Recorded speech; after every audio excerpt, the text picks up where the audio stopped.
Ok, ahí parece que está todo listo. Ya, ok. Parece que todos me escuchan bien. Voy a corregir, creo que el audio, porque la otra vez me dijeron que no se escuchaba muy bien, que digamos. Ahí me imagino que se escucha mejor. Ok, entonces ya, podemos comenzar. ¿Qué tal, chicos y chicas? ¿Cómo están? Buenas tardes con todos y todas. El día de hoy vamos a hablar sobre el antepenúltimo tema de lo que serían las clases de la primera fase. ¿Sí? Ya no va a ser como clases oficiales, clases extras, sino que lo hemos dividido en la fase 1, que ha sido de este proyecto Un Médico Médica Nunca Para, que es todo lo que hemos visto, ¿no es cierto? Que son estas clases magistrales y toda la cosa, que fue con bastantes personas, aunque poco a poco iban reduciendo el número, me imagino, porque se iban tal vez perdiendo el interés, o no sé qué ha pasado, pero bueno. La cosa es que en esta segunda fase pensamos hacer clases un poco más personalizadas, reforzando ciertos temas, por ejemplo, viendo temas del segundo de mi semestre, que me parece que son temas que permiten también reforzar la parte inicial, tener un poquito mayor de ese contacto entre nosotros para poder seguir haciendo las clases, ¿sí? Que sería en esta fase 2, que no sé si vieron, pero lanzamos el día de ayer en la noche, o no, hoy mismo en la super madrugada, lanzamos la fase número 2 del proyecto. ¿Sí? En la cual van a ser un poquito clases más personalizadas para todas las personas que se unan, ¿sí? A manera como un grupo de estudio. Muy bien, entonces nosotros terminaríamos esta semana las clases de la primera fase, en las cuales son clases, como les dije, magistrales, y vamos a revisar la parte supratentorial, la siguiente clase, vamos a ver la parte supratentorial, la parte concretamente supratentorial, que es el telencéfalo, ¿sí? Corteza cerebral, sustancia blanca subcortical, ganglios basales. Y luego veremos en la última clase de todas vasculatura, vascularización y el sistema ventricular, ¿sí? El sistema de líquido cefalorraquídeo, que son unos temas que con eso ya veríamos todo lo que sería la anatomía en general y luego solo nos faltaría ver los sistemas, que eso lo veremos en la segunda fase de estas clases. Muy bien, entonces comencemos con diencéfalo y respóndame en su chat. El diencéfalo, ¿por qué estructuras nomás está formado? ¿Se acuerdan que ya vimos en el desarrollo cómo estaba un tubo neural? Comienza a tener ciertos engrosamientos ese tubo neural y forma las vesículas primarias. Luego, entre ellas el prosencéfalo, la parte más anterior.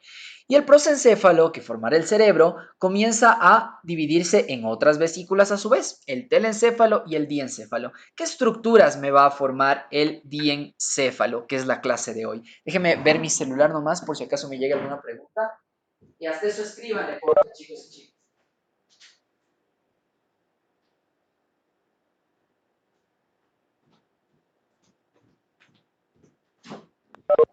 ¿Qué estructuras? Muy bien, muy bien. Como lo dice, a ver, desde Johnny ha comenzado la respuesta correcta, ¿no? Los tálamos. Bueno, yo les llamo así los tálamos, no es que todos sean los tálamos, ¿no? Sino que es como que todos los que terminan en tálamo. Es como la mnemotecnia que les doy. No es que si alguien les pregunta, les van a preguntar de qué está formado el diencéfalo y ustedes van a responder de los tálamos. No, no, no, no. Ahí sí. Es como una mnemotecnia para hacerles saber que son todos los que tienen la palabra tálamo al final, como lo dice muy bien Dayana. El tálamo, el hipotálamo, ¿sí? Que está debajito del tálamo, el epitálamo, ¿sí? Que está un poquito por arriba de lo que sería el tálamo, y el subtálamo, que es el inmediato inferior de este tálamo, ¿sí? Entonces estos que terminan en la palabra tálamo y el tercer ventrículo, como lo dice muy acertadamente Walter, y Walter nomás creo que lo dijo Walter y Andrea. Entonces, el tercer ventrículo es la parte ventricular que está comprendida, también ventrículo medio se lo llama, dentro del diencéfalo. Entonces, veamos. Como les decía, miren, incluye al tálamo, incluyen a estos llamados los cuerpos geniculados, ¿sí? Los cuerpos geniculados que ustedes sí se acuerdan, ¿no? Esos, déjenme buscar el láser, aquí está. Esos cuerpos geniculados, el lateral, el medial, el uno que servía, en caso del lateral, para la visión, el medial para la audición, también se lo incluye dentro del diencéfalo, ¿no es cierto? Incluso tienen otro nombre, que en la literatura más actual se le ha dado un nombre específico a estos cuerpos geniculados. ¿Alguien sabe cuál es ese nombre?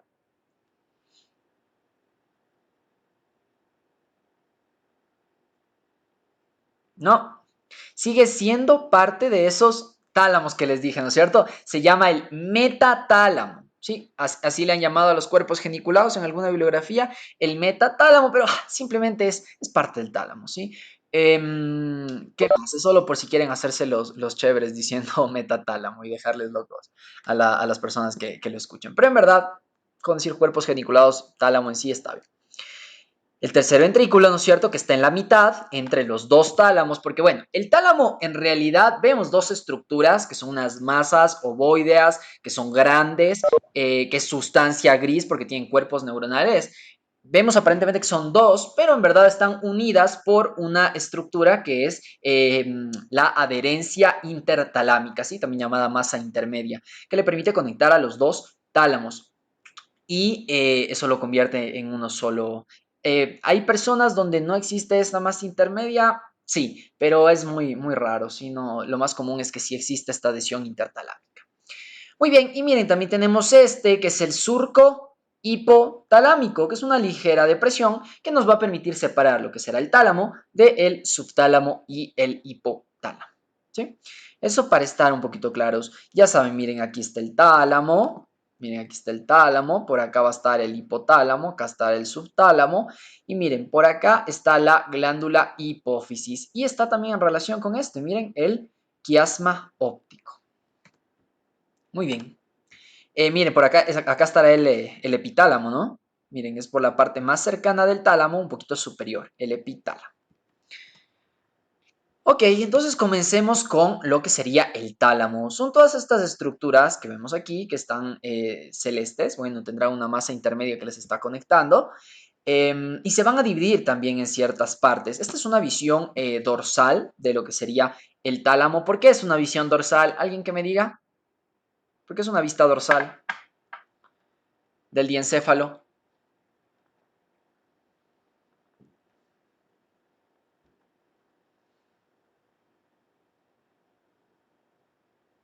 muy bien, David. Vemos aquí a los colículos, ¿sí? Inferiores, superiores. Miren, aquí también la glándula pineal. Y muy bien, como dice Electroparlos y Michelle. Y también alguien más acá arriba. Katy Naranjo, por los pedúnculos cerebrosos. Miren, aquí está clarito el inferior, el medio y el superior. Muy bien, entonces está claro, ¿no es cierto? Miren, aquí está formando el tálamo va a estar formando las paredes de este, que es el tercer ventrículo, donde va a estar fluyendo el líquido cefalorraquídeo, ¿sí? Y se va a dividir a su vez en algunas partes. Tenemos como algunos límites por su parte más superior, lo que sería, por ejemplo, el núcleo caudado, ¿sí? Que es uno de estas sustancias grises que lo veremos en telencéfalo. Tenemos también la estrella terminal, el núcleo lentiforme, que es parte de los ganglios basales de la parte telencefálica. ¿Sí? Ok, entonces veamos los límites. ¿Sí? Tenemos que, lo que les dije, ¿no? Son tálamos grandes, ovoides, es sustancia gris, quiere decir que tiene cuerpos neuronales de los cuales salen prolongaciones y llegan prolongaciones, tanto la parte aferente como eferente.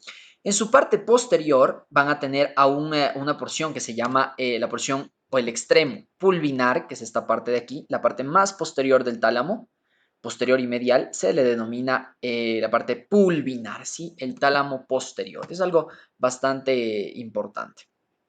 ¿Qué más? Rostralmente, en cambio, tenemos a este que es el tubérculo anterior, ¿sí? El tubérculo anterior del tálamo, que es su región anterior, que obviamente va a tener sus conexiones, y la más intermedia que habíamos hablado. Miren, este es un corte coronal, sagital, transversal del cerebro. Coméntenme.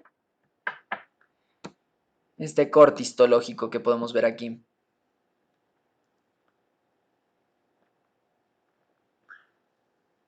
Muy bien, David, muy bien, Yesenia y muy bien, Katy. Es un corte coronal, ¿no es cierto? ¿Por qué? Porque aquí vamos a poder ver a esta T. Es la manera de identificar un corte coronal, ¿sí? Podemos ver a esta T, que está representada por los ventrículos laterales, tanto el derecho como el izquierdo. Miren cómo se conecta gracias a los agujeros de Monroe.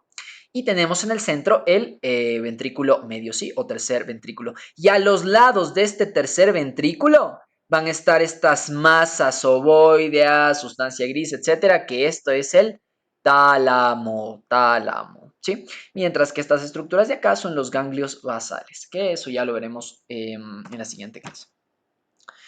Muy bien, entonces el tálamo va a tener esa sustancia gris porque tiene cuerpos neuronales, pero también contiene sustancia blanca. Y una de esas sustancias blancas es importantísima porque recuerden que al tálamo llegaban todas las sensaciones del cuerpo. También llegaba un poquito de información desde el cerebelo, desde el núcleo dentado. ¿Se acuerdan? ¿Cómo se llamaba? El núcleo dento-rubro, el tracto dento-rubro talámico cortical o solo talámico, que tenía que llegar al tálamo esa información, ¿no es cierto? Y luego se emitía hacia la corteza. Igualmente con la parte sensitiva, llegada del hemisco medio, del lateral, del trigeminal, llegaban al tálamo, todos tienen que llegar al tálamo, y del tálamo la sensación subía hacia lo que sería la corteza sensitiva, el área 1, 2, 3 de Brodmann. Entonces, eso es importante entender. Y esas prolongaciones que van hacia la corteza son las llamadas radiaciones talámicas, ¿sí? Radiaciones talámicas, que van desde la superficie lateral del tálamo hacia dónde? Hacia la corteza, llevando esa información tanto sensitiva, que es toda la sensación tiene que pasar por el tálamo, y también la parte motora de coordinación que viene desde el núcleo dentado del cerebelo. Muy bien. Entonces, estas son las radiaciones talámicas que van desde el tálamo hacia lo que sería la corteza. Y eso lo veremos en el ARAS, en el sistema reticular ascendente. Tenemos una lámina medular externa, ¿sí? Que es igualmente sustancia blanca, que está por la superficie lateral de lo que sería el tálamo. Y aquí están los dos tálamos, ¿no? Esta es una parte lateral, esta es una parte medial. Una parte lateral, una parte medial. Esta parte medial está unida el uno con otro gracias a esta que es la masa intermedia. Y aquí, entre ellos dos, va a estar el tercer ventrículo. Nunca se tienen que olvidar de eso. Y tenemos a la lámina medular interna, que es esta sustancia blanca. Miren, esta que está, bueno, es blanca, pero aquí le ponen azul. Que simplemente son prolongaciones nerviosas, tienen algunos núcleos también intralaminares, es decir, dentro de la lámina, pero esta lámina va, ¿no es cierto?, de posterior a anterior y se va a bifurcar. Miren cómo se bifurca, se abre en dos partes y de esta manera me va a dividir estas regiones, ¿no es cierto? Lo que sería los núcleos anteriores, miren, el anterior, los núcleos mediales, que a su vez se van a dividir en dorso medial, de la línea media, etcétera, y estos que son los más laterales, ¿sí? Que también vamos a tener aquí una parte posterior y una parte anterior dentro de los laterales. Sí, pero la cosa es que se le divide en tres partes. Miren, una parte anterior, una parte medial y una parte lateral. ¿Gracias a quién? A la lámina medular interna, que es sustancia blanca, pero también va a tener algunos núcleos de sustancia gris dentro de ella. Ok, entonces vamos viendo cada una de estas partes. Miren, este es un tálamo, ¿sí? Un tálamo. ¿Alguien me puede decir si este tálamo es derecho o izquierdo? Nunca he hecho ese experimento, a ver si le puede identificar. ¿Tálamo derecho o tálamo izquierdo? Coméntenme. Es una pregunta media complicada. Veamos si le logran coger el secretito para saber si es un tálamo derecho o izquierdo.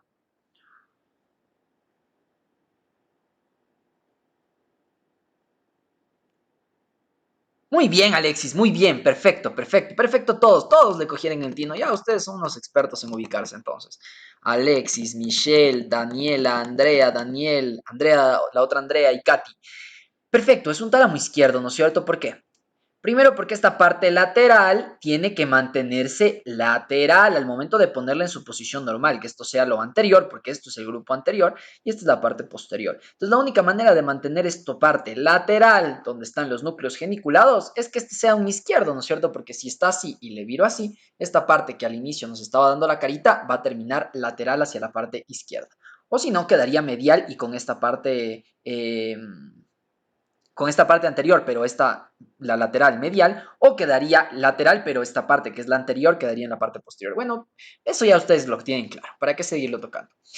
Entonces veamos, este grupo nuclear anterior va a tener obviamente muchos cuerpos neuronales y aquí van a llegar también aferencias, ¿no es cierto? Van a llegar aferencias, va a llegar información. ¿A través de qué tracto? De este tracto, miren, el tracto mamilo-talámico. ¿Qué quiere decir? Que va a ir desde los cuerpos mamilares hacia lo que sería el tálamo. Por eso es el tracto mamilo talámico, ¿sí? El tracto mamilo-talámico, que generalmente tiene relación con la función del tálamo en su parte límbica, ¿sí? En el sistema límbico, es decir, coordinación de emociones, del comportamiento del ser humano frente a determinados estímulos, ¿sí? Que va a venir información desde los cuerpos mamilares que van a estar acá abajo en el hipotálamo y van a subir esas fibras hasta hacer sinapsis aquí con sus cuerpos neuronales y de aquí subirá hacia la corteza singular, ¿sí? Esta corteza singular que es la de aquí,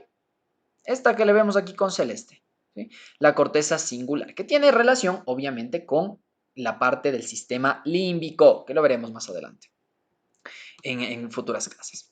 Ok, tenemos también eso con respecto a la parte anterior. Ahora veamos los de la línea media. Todos estos son la parte medial, pero se van a dividir. Los de la línea media, que están aquí más cercanos, que aquí no le muestran esa división, y los mediales, que están más hacia la paredcita, ¿sí? Los unos están como que arribita y los otros están en la pared. En sí, que forma el revestimiento del tercer ventrículo, ¿no es cierto? La adhesión intertalámica, ¿sí? Ese inicio. ¿Y cuál va a ser esta función? Conectar al hipotálamo, que está por acá abajo, y la sustancia gris periacueductal, ¿sí? La sustancia gris periacueductal. ¿Qué más? Que se acuerdan, no estaba, ¿no? El nombre de periacueductal significa que está alrededor del acueducto de Silvio, que está conectando el tercer con el cuarto ventrículo. Aquí encontramos un núcleo, que es el núcleo centromediano, ¿sí? Núcleo centromediano, que se va a encontrar obviamente hacia la línea central, en el medio, y va a realizar esta conexión con lo que sería el cerebelo y el cuerpo estriado. Principalmente, ¿cuál será su función? Tiene de todo un poco, pero más va hacia la parte motora su función. ¿Sí? También se los llama estos núcleos, al centro mediado, un núcleo inespecífico, porque no tiene una función específica como que motora o sensorial o todo eso. Muy bien, ahora veamos los núcleos mediales. Aquí vamos a tener algunos como los intralaminares, es decir, que van a estar dentro de la lámina, y uno que es el dorso medial, que va a estar, déjenme ver si encuentro una imagen, miren, el dorso medial que va a estar aquí, ¿sí? Aquí va a estar el dorso medial, cerca de lo que sería la adherencia intertalámica. Muy bien, ¿y cuál va a ser toda la función de ellos? Va a ser enviar información hacia la corteza prefrontal. Hacia la corteza prefrontal. Y esa corteza prefrontal, adivinen de qué se encarga. ¿Alguien?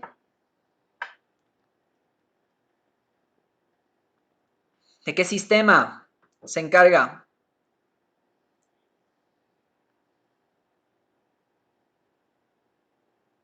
Cuéntenme. No, del sistema límbico, ¿sí? Del sistema límbico, esta corteza prefrontal a la que va a mandar sus radiaciones talámicas desde el núcleo dorso medial, ¿sí? Va a llevar igual información de lo que sería la parte olfatoria, ¿sí? Muy bien, ahora veamos este supernúcleo de aquí, esta supermasa nuclear, por eso se lo llama así esta parte de aquí, que es la masa nuclear lateral, ¿sí? Esta de aquí es lo que vamos a ver, déjenme marcarles para que no nos desviemos. ¿Sí? La masa nuclear lateral. Esta masa nuclear lateral, como ustedes van a poder ver, se va a dividir en dos partes, miren. Más bien, toda esta parte lateral que le dividimos gracias a la lámina medular interna, ¿sí? Esta parte lateral que queda aquí demarcada, vamos a tener unos núcleos que son anteriores, ¿sí? Estos que son anteriores, o más bien ventrales, y otros núcleos que son posteriores, ¿sí? Posteriores. Muy bien. Dentro de los ventrales, miren, ya al decir que son ventrales, ya les pondremos que todos estos nombres de estos tres núcleos que están aquí marcados van a tener la palabra ventral. Ahora los vamos a diferenciar porque hay uno que es más ventral de los ventrales. Hay otro que está un poquito más en la parte más lateral de los ventrales y el otro que está más atrás, pero sigue siendo ventral. Entonces, por eso, al más ventral de los ventrales, aunque suene redundante, se le llama el núcleo ventral anterior. Y es este de aquí, ¿sí? El núcleo ventral anterior. ¿Cuál es la función de este? Es una función motora, ¿sí? Va a llevar información a la corteza premotora, ¿sí? Que es el área 6 de Brodmann. Llevando información de quién, de lo que trajo esas aferencias de lo que sería el cuerpo estriado. Bueno, un poquito más atrás, ese era el ventro anterior, ¿no es cierto? Un poquito más atrás tenemos al ventral lateral, ¿sí? El núcleo ventral lateral. Ese, en cambio, recibe aferencias de quién? De la corteza motora cerebelar, del cerebelo en sí, y del cerebelo. Ojo, les digo del cerebelo. Cerebelo, ¿se acuerdan? A través del núcleo dentado, el tracto dentorrubro talámico, aquí va a llegar, ¿sí? A este núcleo ventrolateral. Y de aquí, una vez que hace contacto, sube, ¿sí? Con sus radiaciones talámicas hacia lo que dice aquí, hacia la corteza motora cerebral, ¿sí? Hacia la corteza motora cerebral. Ahora, luego tenemos uno que está más posterior y sigue siendo parte de los ventrales. ¿Cómo se va a llamar? Ventro posterior. Ese ventro posterior, ese es el sensitivo, el que trae las sensaciones de absolutamente todo el cuerpo y el rostro. Entonces se va a dividir también en dos todo. Sensaciones de dolor, temperatura, propiocepción, vibración, absolutamente todas las sensaciones llegan a los núcleos ventroposteriores, ¿sí? Ahora, estos se van a dividir a su vez en dos. Una parte más lateral y una parte más medial, ¿sí? Que generalmente se extiende hasta acá, ¿sí? Una parte más ventral y una parte más medial, perdón, y una parte más lateral. Entonces se van a llamar, obviamente, el más lateral se va a llamar ventro póstero lateral, mientras que el medial, ¿cómo se va a llamar? Ventro póstero medial, ¿sí? ¿Desde qué parte repito, Daya? ¿Puedes confirmarme, porfa?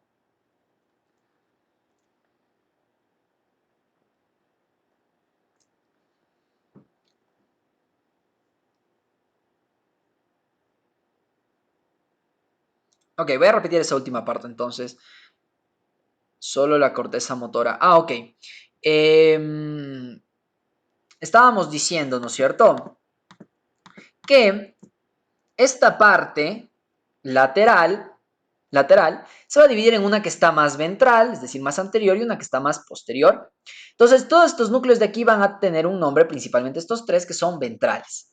Ahora, hay ventrales que están mucho más anteriores, como este moradito de aquí, y hay ventrales que no están tan anteriores como este de acá, por ejemplo, ¿sí? Pero siguen siendo ventrales. Entonces, se le ha puesto nombre. Tenemos al más, déjenme activar ya, al más anterior se llama núcleo ventral anterior, ¿sí? Que lleva información hacia la corteza premotora, ¿sí? Para la coordinación de los movimientos, un poco con el sinergismo de los grupos musculares. Y tenemos luego otro, ¿sí? Otro núcleo que está más atrasito, pero está más lateral, entonces se llama ventrolateral, porque sigue estando ventral, pero está más lateral. Y ese, en cambio, recibe la información del cerebelo para la corrección de los movimientos, para la coordinación motora, y lleva con su radiación talámica hacia lo que sería la corteza motora cerebral, el área principal, el área 4 de Brodmann. Y más posterior, en cambio, vamos a tener, déjenme activar un color, aquí está, que en cambio es el más posterior de todos, ¿no es cierto? Pero sigue siendo ventral, entonces el ventral posterior, ¿sí? Que se lo llama grupo porque a su vez se divide en dos partes, una que está más lateral del ventral posterior y una que está más medial. La que está más lateral trae información sensitiva, todo esto es sensitivo, ¿no? Esta parte de aquí, el grupo ventral posterior es sensitivo. Va a traer información sensitiva de dolor, temperatura, propiocepción, vibración, etcétera, etcétera, etcétera. La parte trigeminal incluso va a llevar toda esa información, en el caso de la ventroposterolateral, si la que está más lateral, de todo el cuerpo. Mientras que la ventropóstero-medial, que vimos cuando hablamos del trigémino, lleva solo la información sensitiva del rostro. Al final, todo este grupo ventroposterior, tanto el lateral como el medial, va a traer información al tálamo de todo el cuerpo, toda la parte sensitiva de todo el cuerpo, incluido el rostro y de ahí para abajo, ¿sí? Miren, por eso dice, recibe información del lemnisco medial, del espinotalámico y del trigémino, ¿sí? ¿Y hacia dónde lo lleva? Hacia el jiropo central, que es que ya lo vamos a revisar cuando veamos telencéfalo, que es la corteza sensitiva, ¿sí? Área 1, 2, 3 de Brodmann. Muy bien. Ahora, tenemos también los núcleos posteriores, sí, los posteriores, donde le incluimos a este grande, ¿sí? Que es la porción pulvinar, ¿sí? Pulvinar, que ¿qué es lo que se va a encargar? Es multimodal, ¿sí? Sirve para muchas cosas, pero va a llevar información hacia la corteza parietal y temporal, ¿sí? Lleva información para la corteza temporal y parietal. Mientras que el geniculado medial, miren, también tenemos estos, los cuerpos geniculados, ¿sí? El medial y el lateral. ¿El medial para qué era? Para la parte auditiva, ¿no es cierto? Para la auditiva. Entonces va a llegar aquí la información auditiva y luego va a llevarse a través de unas fibras igualmente acústicas hacia la corteza temporal, que es donde vamos a escuchar. Y en cambio este núcleo geniculado lateral va a recibir las fibras del tracto óptico y va a enviar gracias a una radiación que se llama genículo calcarina, que eso lo veremos en el sistema visual, va a llevar esa información visual hacia lo que sería la corteza visual, ¿no es cierto? El área 17 de Brodmann. Muy bien, algo más. Aquí me faltaba mencionarle al núcleo dorsolateral, ¿sí? Que es el de aquí, el dorsolateral, que lo que va a permitir es llevar igual información hacia la corteza parietal, ¿sí? Hacia la corteza parietal. Muy bien, entonces sigamos. Aquí ya vemos los mismos núcleos. Este es uno en general igualmente. Miren cómo la ventral anterior lleva al área premotora. Miren cómo la ventral lateral lleva a la corteza motora primaria, que es la circunvolución precentral. Y miren cómo la sensitiva va a llevar hacia las áreas sensitivas, que es la circunvolución postcentral. ¿Sí? Están con los mismos colores.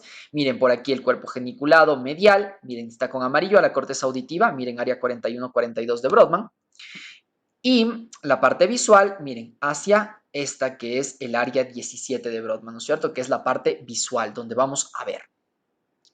Muy bien, eso. Y la parte singular, ¿no es cierto? Del sistema límbico. Y esta parte prefrontal también que incluye el sistema límbico. Miren, por los más mediales. Y el anterior, que venía desde ¿dónde? ¿Desde dónde venían fibras a este grupo anterior? Coméntenme. ¿Cómo se llamaba ese tracto que llega a este grupo anterior? Que era parte del sistema límbico que habíamos conversado. Muy bien, mámilo talámico, como nos dice Katy. Muy bien, perfecto. Electroparque igual. Ahora, tenemos divisiones funcionales, como ya les había hablado. Las sensoriales, que ya sabemos. O no, mejor esto les voy a tomar. Sí, les voy a tomar porque ya sabemos, ¿no es cierto? Vamos a dividir. Ay, carajo, ¿no? Ya, ahí. Vamos a dividir. Miren, chicos y chicas. Coméntenme. Mejor, desde aquí. Coméntenme. ¿Cuáles son de todos estos núcleos los sensoriales? ¿Cuáles son los sensoriales de todos estos núcleos? Vayan escribiéndome, porfa.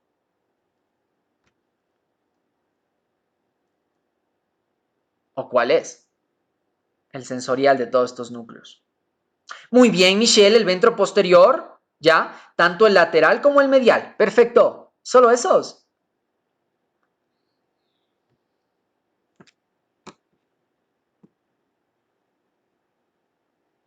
Muy bien, Johnny, los cuerpos geniculados, ¿no es cierto? ¿Por qué? Porque ellos también me van a llevar información que es sensitiva, ¿no es cierto? De la visión y de la audición. Incluso le podemos incluir al dorso medial que nos lleva información olfatoria, pero generalmente no se lo incluye. Pero eso con la parte sensorial. Ahora, ¿cuáles son los motores? ¿Cuáles son los motores? Coméntenme.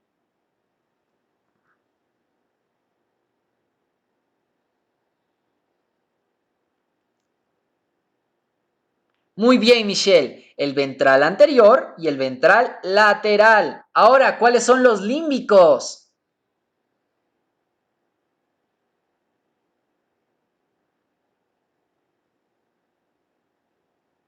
¿Cuáles son los límbicos? Coméntenme. Muy bien, Alexis, Daniela y también... Uy, se me fue.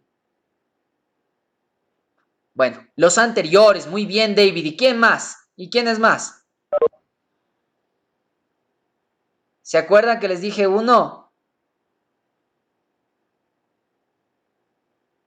Bien, el dorso medial, como dice Michelle. Por eso es que no se le incluye al olfatorio en la parte sensitiva, porque la parte olfatoria está dentro de lo que sería el sistema límbico, ¿sí? Entonces, dorso medial y grupos anteriores. Ahora hay unos que se denominan multimodales. ¿Por qué se denominan multimodales? Porque sirven para muchísimas cosas, tienen conexiones principalmente de asociación para el lóbulo parietal. Ahora les pregunto, ¿cuáles son los que hablábamos que llevaban al lóbulo parietal? ¿Se acuerdan?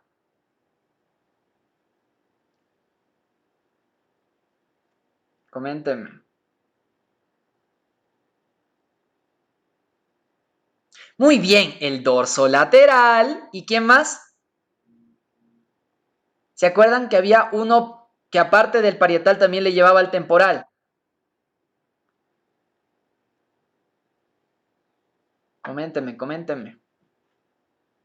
Muy bien, Daniela, el pulvinar, ¿no es cierto? El pulvinar. Perfecto, estamos perfectos. Y finalmente hay otros que les llaman los inespecíficos porque pueden tener por una parte motora, que están relacionados con el núcleo caudado, con el putamen, incluso con el cerebelo, etcétera, que son los intralaminares que están dentro de la lámina. Por acá tenemos uno reticular que no se lo topa en ninguno de estos lugares, pero se lo puede ver en los cortes histológicos, el reticular que es un poco más lateral, y al centro mediano. ¿Se acuerdan que aquí habíamos visto al centro mediano? ¿Sí? Esos son los inespecíficos. Y esto es básicamente lo que les digo aquí, ¿no? Miren la interacción con áreas motoras corticales, núcleo caudado, putamen y cerebelo, lo que les dije. Y aquí podemos ver, miren, todas estas conexiones que se realizan. Miren, este es el tálamo y aquí están un poquito de las conexiones, vean. Tenemos, por un lado, fibras que vienen del sistema límbico, ¿se acuerdan? Miren en la parte anterior, del núcleo lentiforme también. Miren estas fibras que van a venir desde lo que sería el hipotálamo. Miren las fibras mamilotalámicas también, ¿sí? Que miren con quién está relacionado, con el sistema límbico. ¿Qué más? Miren esta parte motora, ¿de dónde viene? Del núcleo dentado. Miren cómo sube del núcleo dentado. Vamos a tener también la parte sensitiva, que de dónde venía, de todo el cuerpo. Entonces aquí les incluimos al lemnisco del trigémino para la parte más medial, que me va a dar la sensación del rostro. Y miren también al medial, ¿sí? Y también al lemnisco lateral, que hacia dónde va, hacia el cuerpo geniculado medial, ¿no es cierto? Llevando la información auditiva. Y miren de dónde viene este que se conecta con el cuerpo geniculado lateral, del quiasma óptico, ¿no es cierto? De lo que sería la parte visual. ¿Sí? Ok, entonces el siguiente que debemos ver, con eso terminamos tálamo, vamos con el hipotálamo. Algo. ¿Qué lesiones creen que podríamos encontrar cuando, por ejemplo, hay un infarto a nivel talámico, ¿sí? Tendríamos un síndrome talámico. ¿Qué creen que podemos nosotros encontrar? Coméntenme. En uno de los tálamos que se nos infarte.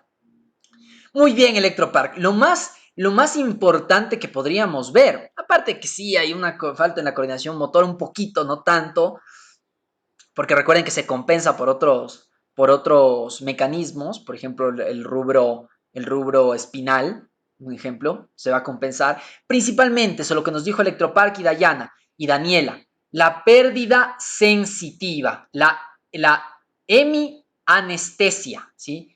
Hemianestesia, que la mitad de nuestro cuerpo va a estar anestesiado, ¿sí?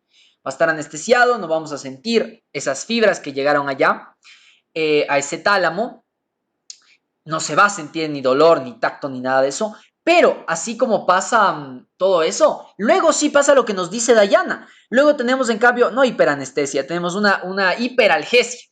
¿sí? Luego, como es que son tan nobles nuestros receptores, que si algo sale mal, si ve que la persona, por ejemplo, no está sintiendo dolor, entonces se está quemando la mano completamente porque no siente el dolor, no siente el calor, dicen los receptores, chuta, creo que yo estoy haciendo mal el trabajo. A ellos ni se les ocurre culpar a nadie más como Lenín Moreno, que pasa culpándole a otros, sino que los receptores dicen, si algo pasa mal, es culpa mía seguro.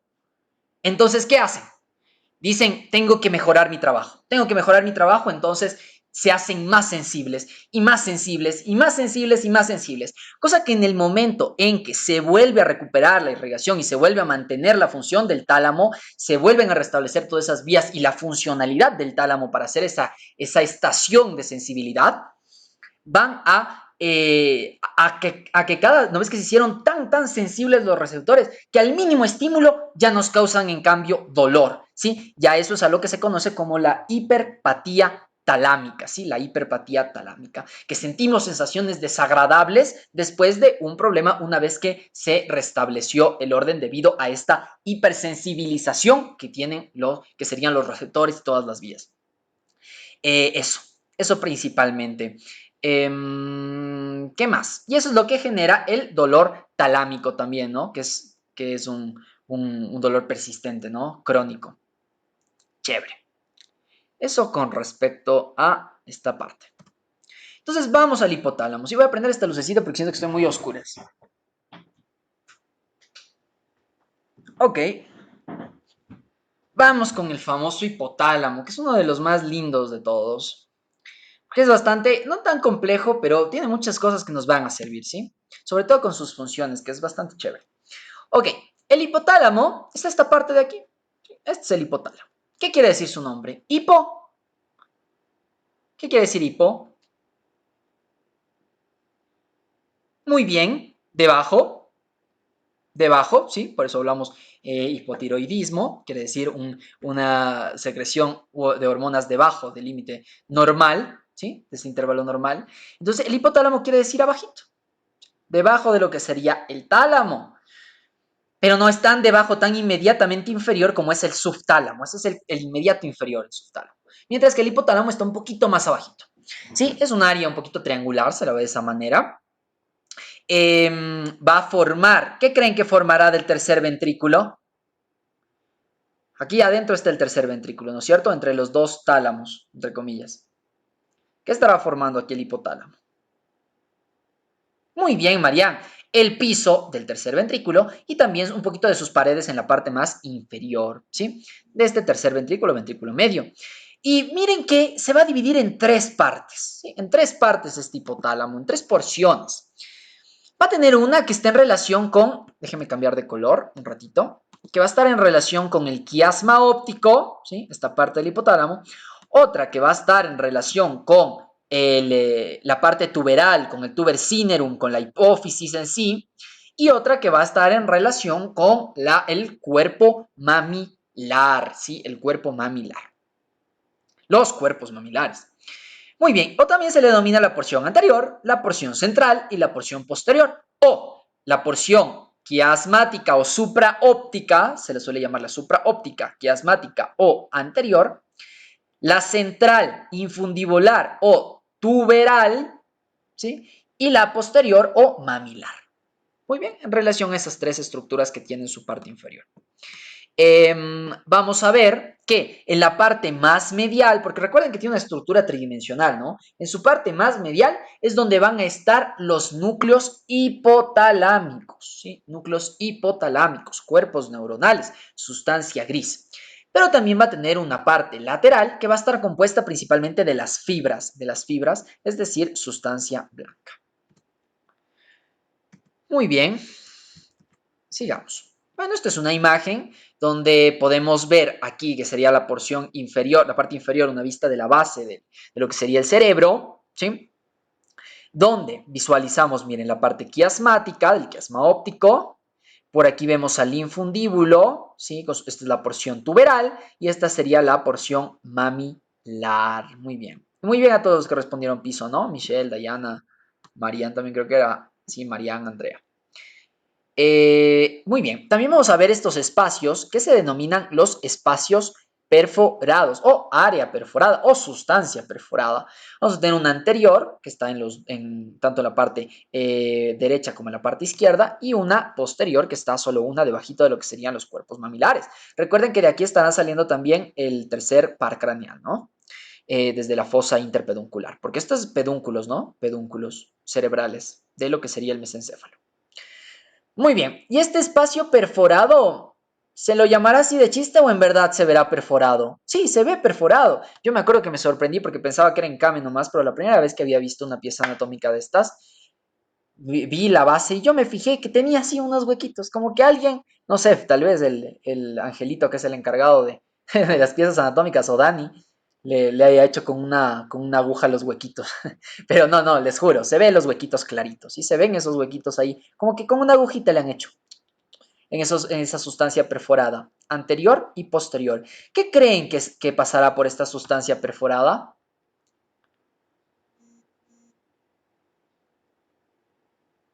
¿Qué creen, chicos y chicas? ¿Filetes nerviosos? No, no pasan filetes nerviosos porque ellos se generan, no necesitan huequitos para atravesar, sino que tienen un origen aparente, un origen real y o sea, se mezclaría con lo de al lado por lo que son sustancia blanca, ¿no? Entonces no se lo vería. ¿Líquido cefalorraquídeo? No, tampoco. No sé, no, líquido cefalorraquídeo tampoco pasa por ahí. Sí, recuerden que aquí tenemos también barrera hematoencefálica en todo el cerebro, ¿no? Excepto en ciertos lugares. Muy bien, Marian. Arterias, vasos sanguíneos son los que van a estar pasando por estas áreas perforadas, ¿no es cierto? Porque todas las células de nuestro cuerpo, incluido el mismísimo hipotálamo, necesitan de irrigación. Entonces, por ejemplo, por este espacio perforado posterior, van a pasar ciertas arterias que irrigarán a lo que será el hipotálamo, ¿sí? Al hipotálamo.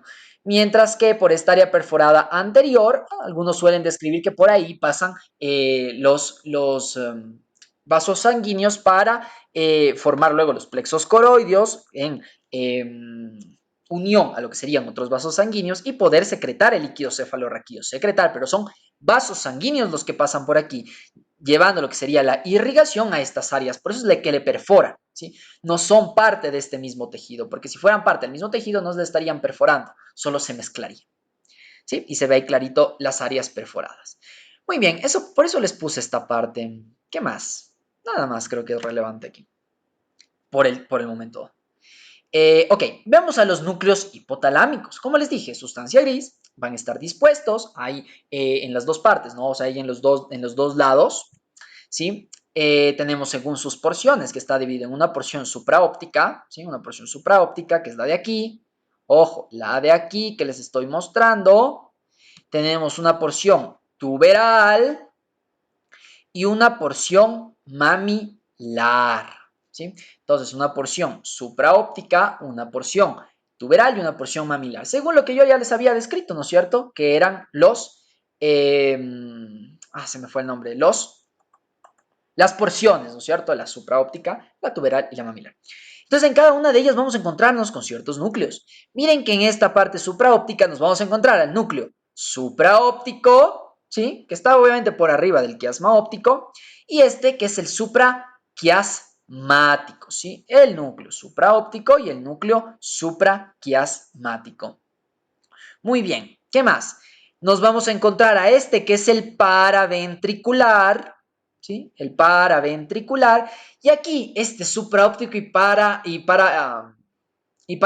supraóptico y el paraventricular tienen una relevancia, que son uno de los más importantes. Todos se pueden olvidar, todos estos núcleos de aquí pendejos se pueden olvidar. Pero estos dos no se los pueden olvidar por nada del mundo. ¿Por qué? ¿Qué hacen esos dos núcleos, el supraóptico y el paraventricular? Coméntenme, cuéntenme, nárrenme. ¿Qué hace este núcleo supraóptico y el núcleo paraventricular? Muy bien, exactamente como lo dice David, y también Diana le lo había dicho antes, se van a secretar las hormonas oxitocina y vasopresina, ¿sí? Son hormonas que al final son, entre comillas, neurohipofisarias porque van a llegar a la neurohipófisis, al lóbulo posterior de la hipófisis, pero no se fabrican aquí, sino que se fabrican acá, ¿sí? Como precursores de estas hormonas, la oxitocina y la vasopresina, también llamada hormona antidiurética, ¿sí? Ya vamos a hablar acerca de esas dos hormonas, pero es la relevancia que tienen, ¿sí? Que son secretadas aquí y a través, recuerden que son aquí neuronas, ¿no? Los cuerpos neuronales llevan sus prolongaciones hasta aquí, que es la eminencia mediana, y, pasan completamente hasta lo que sería el lóbulo posterior, las fibras. Las que llegan, le atraviesan a la eminencia mediana, las que llegan solo hasta la eminencia mediana y ahí liberan en este sistema porta, en este plexo, son las hormonas adenohipofisiarias, ¿sí? Que ya vamos a ver esos precursores. Pero las de la neurohipófisis, de la parte paraventricular y supraóptica, le atraviesan esta eminencia mediana, sus prolongaciones y llegan hasta este lóbulo posterior, donde van a secretar a sus gránulos, que se llaman gránulos de Herring, donde van a mandar a estas hormonas oxitocina y vasopresina u hormona antidiurética. Principalmente, ¿alguien sabe dónde se produce la antidiurética? ¿En el supraóptico o en el paraventricular? En ambos se producen, pero hay uno donde se produce principalmente. Muy bien, Electroparque, en el supraóptico. En el supraóptico. También se produce en el paraventricular con la oxitocina, pero principalmente en el supraóptico. Muy bien, luego tenemos la parte tuberal, ¿sí? La parte tuberal, donde vamos a encontrar los núcleos ventromedial, ¿sí? El dorso medial, tenemos también esta área hipotalámica dorsal, ¿sí? Y también a este, que es el núcleo arqueado, ¿sí? El núcleo arqueado y esta eminencia mediana que habíamos hablado. Mientras que en la porción mamilar, que es la parte más posterior, vamos a encontrar al núcleo hipotalámico posterior, que, eso me olvidé de decirles, que también en esta porción supraóptica también está este núcleo, esta área hipotalámica en cambio anterior. Acá está la posterior. Y estas áreas son las encargadas de regular la parte térmica, ¿sí? La parte térmica. Algo más les iba a decir con respecto a esto, que se me fue. Ya, no, nada más. Que esta parte mamilar son núcleos mamilares porque se van a dividir en unos mediales y en unos más laterales, que juntos van a formar luego esta protrusión que sería el cuerpo mamilar. Vamos a ir viendo la función de cada uno de estos, ¿sí? Van a llegar conexiones aferentes hasta... aquí es una repetición, ¿no? De lo mismo básicamente, solo que este me parece que es de Crossman. Mire, aquí tenemos el paraventricular, supraóptico, el supraquiasmático. Por acá el dorso medial, el ventromedial, aquí el mamilar y el posterior. Muy bien, vamos con unas conexiones aferentes, es decir, lo que va a llegar hacia el hipotálamo, ¿sí? Hacia el hipotálamo. Van a llegar información para la parte autónoma y reguladora, ¿sí? Porque recuerden que el hipotálamo tiene que ver con esta parte autónoma. De hecho, revisaremos mucho más al hipotálamo y principalmente a la hipófisis cuando veamos sistema autónomo. Está súper relacionada aquí. Mantiene la homeostasis, lo que sería el hipotálamo. Y hay este as que es súper importante, que es el as prosencefálico medial, que lo veremos en el sistema límbico, que es uno de los más importantes para esta coordinación en el sistema límbico, ¿sí? Para las emociones, para los comportamientos, para todo eso, ¿sí? Entonces le llega el as prosencefálico medial. También tenemos fibras pálido-hipotalámicas. ¿Qué quiere decir? Que vienen desde el globus pallidum, ¿sí? Globus pallidum, que es un ganglio basal, hacia el hipotálamo, también llevándole información, ¿sí? También, ¿qué más? Al núcleo hipotalámico ventromedial, ¿no? Al ventromedial. Y también del pedúnculo mamilar inferior, ¿no es cierto? Que se enviará información del pedúnculo mamilar que está formando el cuerpo mamilar, se mandará información hacia lo que será el tegmento, ¿sí? El tegmento mesencefálico. Muy bien, ¿qué más? Y estímulos afectivos y emocionales, que ya hablamos, vía polisináptica, gracias a los núcleos dorsomediales, ¿sí? A los núcleos dorsomediales, este de aquí. Y eso, también información visceral que va a tener que llegar del nervio 10, de los nervios gustativos, de la parte somática de genitales y pezones, porque recuerden que aquí también depende del hipotálamo nuestras respuestas sexuales, ¿sí? Nuestras respuestas sexuales. Muy bien, y aquí tenemos un mega resumen, ¿no? De la parte aferente, todas las informaciones que les llegan, lo que les hablaba del proceso encefálico medial, también le llega información del fornix, ¿sí? Del fornix, que va a estar realizando un circuito medio chévere que lo veremos en sistema límbico, pero por aquí les puedo adelantar. Miren, por ejemplo, aquí está lo que sería el núcleo, baja hacia el cuerpo mamilar, del cuerpo mamilar sale toda esta estructura que es el fornix y llega aquí a la amígdala. Sí, eso es parte del sistema límbico, solo para que tengan una idea de más o menos cómo está esa conexión. ¿Sí? Entonces, por eso es que tiene relación la parte del hipotálamo con el fornix, por ejemplo. La estría terminal, que tiene relación a lo que sería la amígdala, ¿sí? Igualmente por estas vías que les estaba hablando, el pedúnculo mamilar, la parte noradrenérgica, que ya habíamos visto antes, ¿no es cierto? A propósito, ¿quién se acuerda? La noradrenérgica en la parte en el tallo encefálico, ¿por qué núcleo o por qué parte en específica estaba dado este sistema noradrenérgico? A ver si se acuerdan.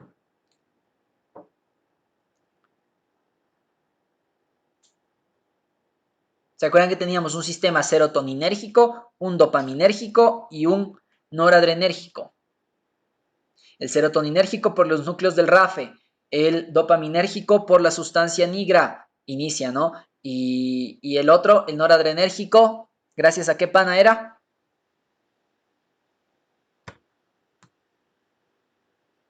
¿Alguien se acuerda?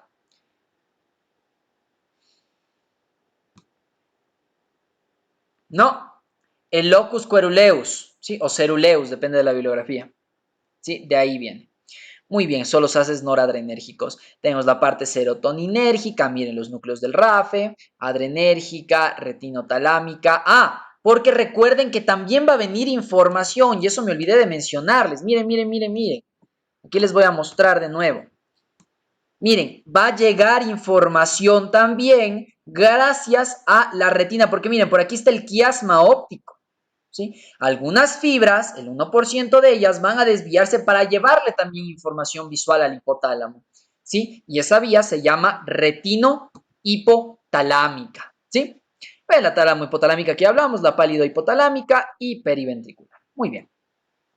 Mientras que las eferentes, es decir, que manda el hipotálamo, principalmente tenemos una, el hipotálamo hipofisiario. ¿Sí? Esa es la principal de todas. ¿Qué es la que me permite realizar? Llevar esos cuerpos de Herring, ¿no es cierto? Con esas hormonas, la oxitocina y la vasopresina o antidiurética. Es también un tracto, porque a través de fibras nerviosas las neuronas son las que están transportando. No es un huequito, no es un vaso sanguíneo que lleva la hormona. Son las mismas neuronas que luego en su parte más distal terminan liberando estos cuerpos de Herring y forman el tracto hipotálamo hipofisiario. Ese es un tracto eferente. El mamilo tegmentario, que habíamos hablado, ¿cierto? Que lleva de los cuerpos mamilares hacia el tegmento mesencefálico, ¿sí? Tenemos al túbero hipofisario, que igualmente lleva desde la parte tuberal hacia la hipófisis, ¿sí? Túbero hipofisario, que eso sería en la parte, en cambio, adenohipoficiaria para esas hormonas del lóbulo anterior, y también uno mamilo-talámico, ¿sí? Que lleva información, ¿se acuerdan? De la parte mamilar al tálamo. ¿Y cómo se llamaba el área a la que llegaba? Vamos de nuevo. ¿Cómo se llama? ¿Qué área es? Esta área del tálamo a la que llega, este tracto mamilo-talámico, ya lo hablamos recién.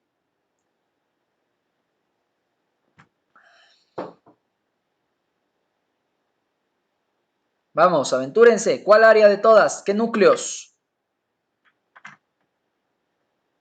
Muy bien, Michelle. El grupo nuclear anterior. Perfecto, perfecto, Katy, perfecto, Dayan.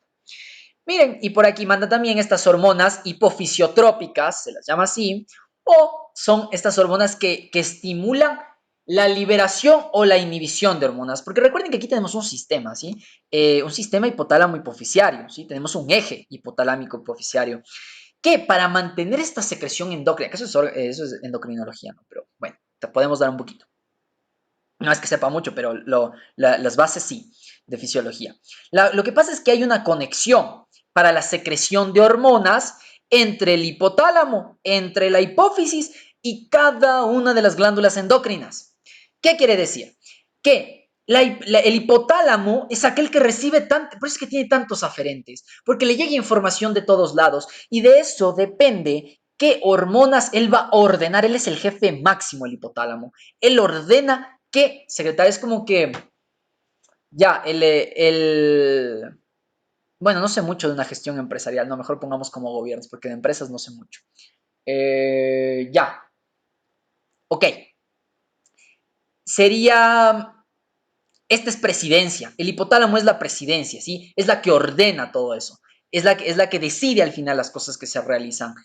Y a través de toda la información que le llega, ¿no? De sus ministerios, de sus secretarías, de todo su aparataje gubernamental. Le llega todo eso al hipotálamo, ¿sí? Te llega toda esa información y ahí toma la decisión de, chuta, de ser que necesitamos un poquito más de yo qué sé, de triodotironina, ¿sí? De hormonas tiroides, de tiroxina.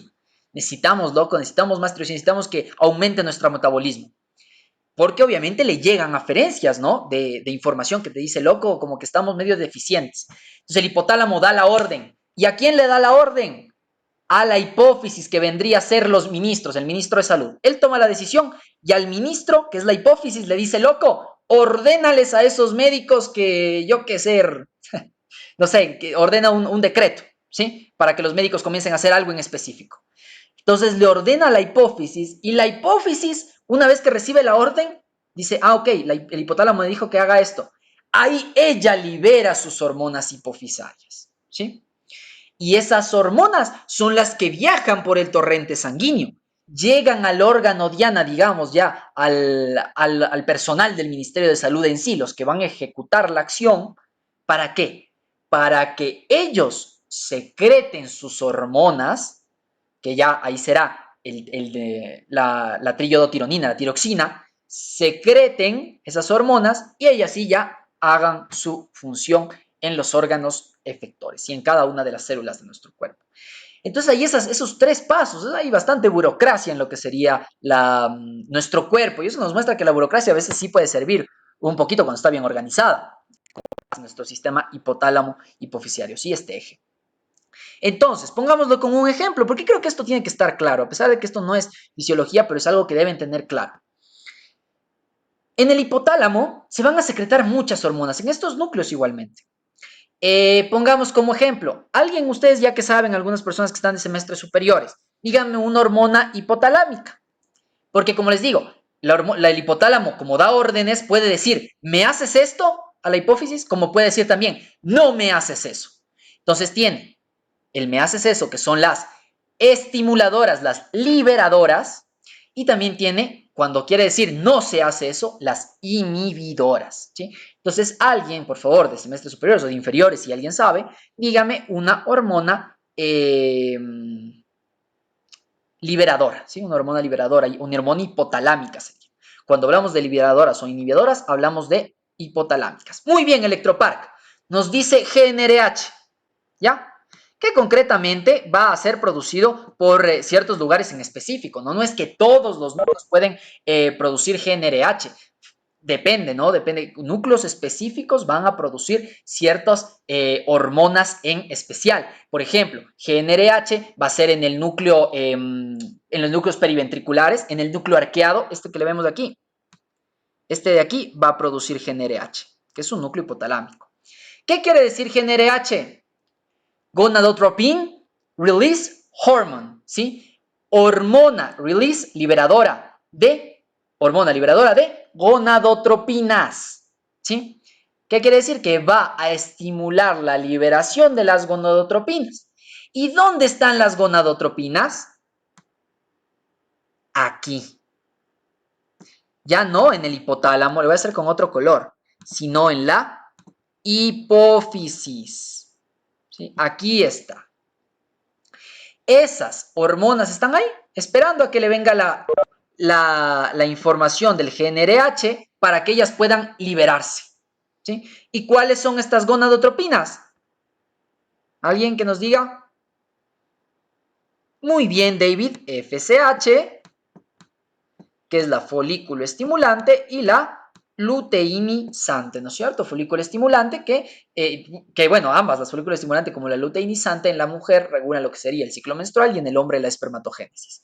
Muy bien, entonces, se liberan y luego cada una de ellas tendrá que viajar a su órgano diana para promover la sintetización de otras hormonas, por ejemplo, estrógenos, progesterona, o a su vez una acción directa, ¿sí? FSH y LH.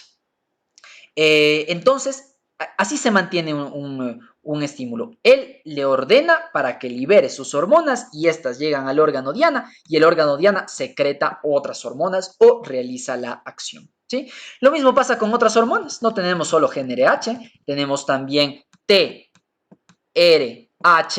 que esta de cambio quiere decir Tyrotropin Release Hormone, la hormona liberadora de tirotropina.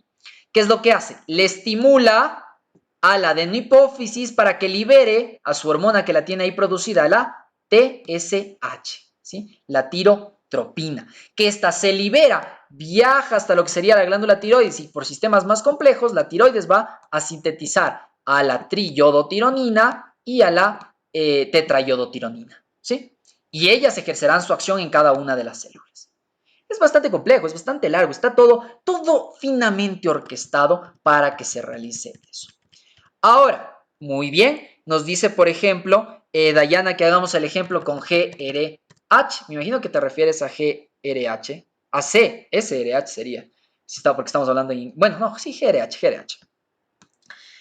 GRH, que es la Growing Hormone, a ver, sería hormona liberadora de la hormona del crecimiento, ¿sí? De la hormona del crecimiento.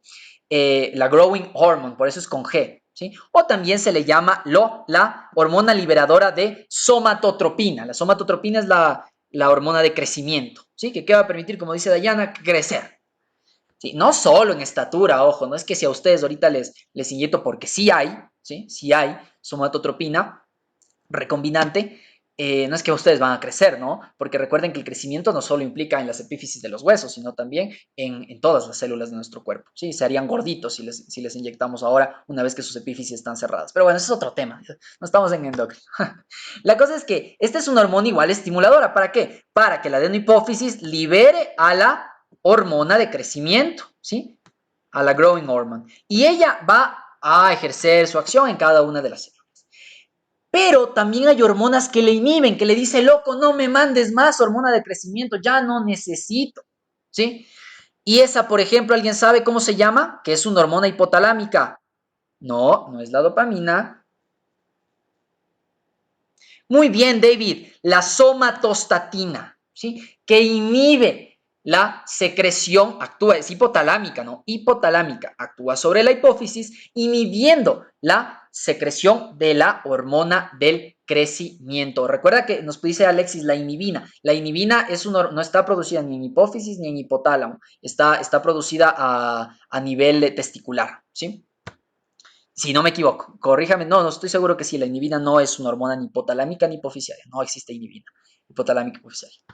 Es por la parte sexual y es una retroalimentación, que eso es otro tema de fisiología, que es una retroalimentación porque obviamente si tenemos bastantes hormonas, tiene que llegarle también la información de que, loco, ya tenemos demasiado, deja de seguirme produciendo para que se inhiba la secreción de las hormonas. Muy bien, ¿qué más? Eso con respecto a estos inhibidores. Ahora, la que nos decían, la ADH, ¿sí? Esa es, en cambio, la hormona antidiurética. Bueno, eso no tiene mucho que ver con lo que estamos hablando porque está a nivel de la neurohipófisis, ¿sí? Pero sí, ya vamos a hablar de ella. Quiero terminar primero con las de la adenohipófisis. ¿Cuál más nos falta? ¿Alguien que me siga diciendo hormonas liberadoras?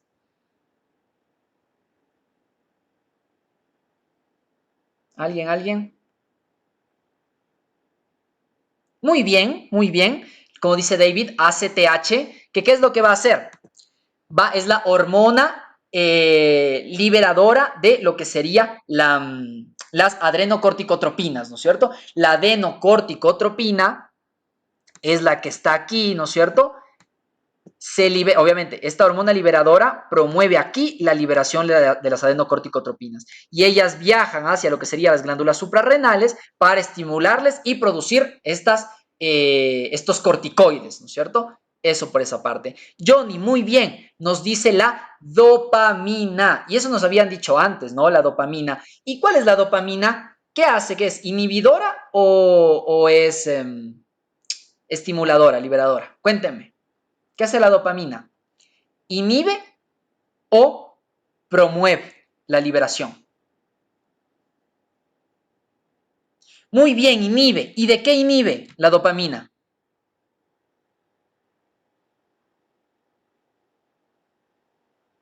¿De qué inhibe la dopamina? Muy bien, Dayana, muy bien. La secreción de lo que sería la prolactina. Entonces, la dopamina que va a estar por acá, ¿no es cierto? Es dopamina hipotalámica, va hacia lo que sería la adenohipófisis para impedir la secreción de la prolactina, ¿no es cierto? Que lo que hace es simplemente desarrollar a lo que serían los conductos y glándulas mamarias para, obviamente, luego la secreción de la leche, ¿sí? La dopamina. ¿Qué más? Eso con respecto a la dopamina, que es una inhibidora, ¿no? También tenemos una hormona, en cambio, estimuladora de la secreción de dopamina, la hormona liberadora de dopamina que se llama PRH, ¿sí? De prolactina, perdón, PRH, Prolactin Release Hormone. Muy bien, entonces creo que estamos bien. ¿Algo más? ¿Alguna que nos falte? Coméntenme. Sí, no creo que nos falta nada más. Ya hablamos de TRH, Daniel, la hormona liberadora de tirotropina. U hormona estimulante de la tiroides. Muy bien, ok. Entonces estamos completos. Eso con respecto a la parte adenohipofisaria. Ahora vamos con la parte de la neurohipófisis, ¿sí? De la neurohipófisis. ¿Cómo se realiza esto? A través del sistema portal. Eso es importante mencionar. ¿Cómo la parte hipotalámica llega la información a la hipófisis con estas hormonas? A través de esto, ¿sí? De este sistema portal hipotálamo hipofisario. ¿Qué es lo que hacen? Miren, estas son neuronas, recuerden. Todos estos núcleos donde se están produciendo todas estas hormonas hipofisiotrópicas, liberadoras e inhibidoras, son neuronas, ¿sí? Son cuerpos neuronales. Viajan sus prolongaciones y aquí las liberan. Y a través de este sistema bajan a lo que sería la adenohipófisis y ahí estimulan para la secreción de las hormonas hipofisarias, ¿sí? De las hormonas hipofisarias. ¿Qué más? Nos dicen CRH. CRH es lo que ya hablamos, ¿no es cierto? Las hormonas estimulantes de corticotropinas, la que estimula para la producción de ACTH, ¿sí? De la adenocorticotropina, que va, como ya sabemos, hacia lo que serían las glándulas suprarrenales para la secreción de los corticoides. ¿Sí? CRH, corticotropin release hormone, hormona liberadora de corticotropinas, que le libera aquí a la adenocorticotropina, ACTH, y esa luego viaja eh, hacia las glándulas suprarrenales. Ok, vamos con estas, y ya creo que ahí vimos algunas funciones, ¿no? Bueno, aquí igualmente la parte efectora que habíamos hablado. Miren el mamilo talámico, que ya habíamos, todo esto ya habíamos conversado. Hipotalámico hipofisario, que es estas, las que nos permiten la secreción de estas ciertas hormonas que inhiben, ¿sí? Las hipofisiotrópicas y todo eso. Y las neuronas que contienen vasopresina y oxitocina que no ocupan este sistema portal, sino que sus prolongaciones pasan a través de esta eminencia mediana y llegan hacia el lóbulo posterior. ¿Sí? Ok. Entonces vamos con las funciones y ahí le vamos a topar a lo que sería la oxitocina y la antidiurética y la oxitocina. ¿Sí? Vamos con una de las funciones del hipotálamo, aparte de la secreción de estas hormonas liberadoras e inhibidoras que hacen su función, es la alimentación. ¿Sí? La alimentación. ¿A través de qué? A través de este núcleo ventromedial, que es el llamado centro de la saciedad, ¿sí? Que es el que nos permite darnos cuenta de que ya comimos suficiente, ¿sí? De que ya comimos, debemos estar saciados, ya no debemos tener hambre. Obviamente, si vamos a tener un problema a nivel de este núcleo ventromedial hipotalámico, vamos a tener o que tenemos absoluta saciedad, es decir, nos lleva a una anorexia, un adelgazamiento, o a su vez podemos tener incluso una falla en su funcionamiento y nunca nos saciamos y vamos a tener estas obesidades que pueden llegar a la obesidad mórbida, ¿sí? Este centro de la saciedad, ¿qué pasa? que se va a inhibir, es decir, va a dejarnos como que saciados para que ya no tengamos hambre, gracias a la glicemia elevada, ¿sí? Es decir, cuando la glucosa está más elevada en la sangre después de las comidas, vamos a sentir esa saciedad. Por eso es la gran cantidad de aferencias que recibe el hipotálamo para realizar esto. La función autónoma, ¿sí? Por el área posterolateral y dorsomedial, permite la activación simpática para la sección con las catecolaminas, ¿sí? Las catecolaminas que son noradrenalina, adrenalina, dopamina, etcétera, etcétera. Que lo que permite, principalmente noradrenalina y adrenalina principalmente, que lo que permite es esta parte simpática, ¿sí? La activación simpática, lo que nos permite hacer la reacción de huida o combate. Y en cambio, la parte también parasimpática, obviamente por la parte un poco más colinérgica, ¿no? Con acetilcolina, etcétera, que es en cambio lo de reposo, lo de restablecimiento. Por eso es la función motora que lo revisaremos cuando veamos hipófisis y todo eso. También regula la temperatura corporal, ¿sí? ¿Gracias a qué? A que se van a estimular ciertos centros. Tenemos un hipotálamo anterior y un hipotálamo posterior. El anterior va a responder ante el calor. Siente mucho calor y toma medidas a través de sus vías eferentes para responder frente a ese calor y protegernos de ese excesivo calor. Mientras que el hipotálamo posterior siente el frío y nos protege contra el frío. ¿Cómo creen que nos estará protegiendo contra el calor? ¿Qué creen que hará? ¿Qué creen que promoverá? Hay calor. ¿Qué hago? Muy bien, el sudor, porque el agua es una de las mejores maneras para disipar, ¿no es cierto?, la temperatura. Ah, Dayana acá arriba nos dice MSH. No sé a qué te refieres con MSH. Tal vez escribiste mal. No sé a qué te refieres con MSH. Si me puedes aclarar, sería chévere, Dayana. Porque si no, no conozco ninguna hormona que se llame MSH. Y muy bien, como dice Electropark, dilatación de lo que serían los vasos sanguíneos, ¿no es cierto? Para poder disipar mayor cantidad de temperatura. Es por eso que cuando estamos con un calor brutal nos ponemos rojitos en la playa, ¿no? Nos ponemos rojitos en la costa. Para regular la temperatura. Eso por el hipotálamo anterior, para que nunca se olviden, calor con A, anterior.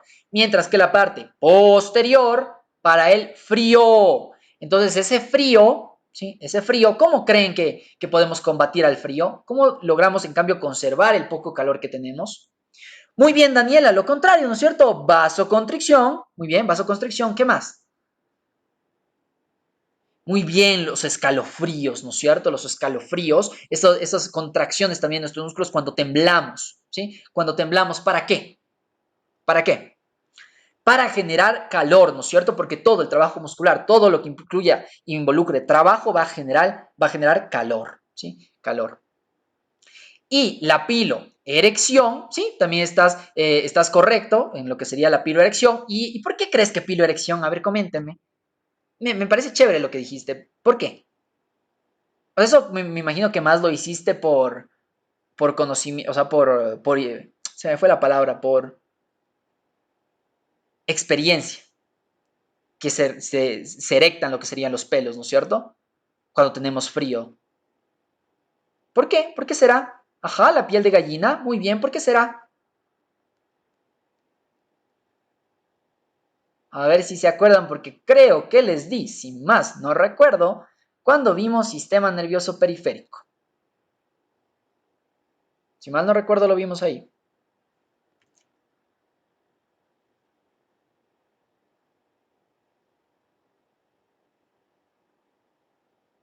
Ah, la melanocito estimulante. Bueno, eso es algo un poco más complicado. Sí, sí existe el MSH, porque Dayana nos está ahorita comentando. El MSH, factor estimulante de la hormona melanocito estimulante, hormona liberadora, que tiene algunos papeles también para la parte autónoma, que eso lo vamos a ver en el sistema autónomo. No me acordaba del MSH.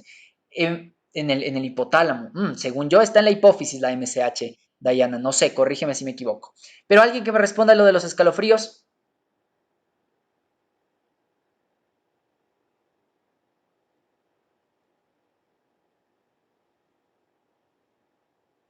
Coméntenme. No, chicos, ¿cómo se logra erectar un pelo?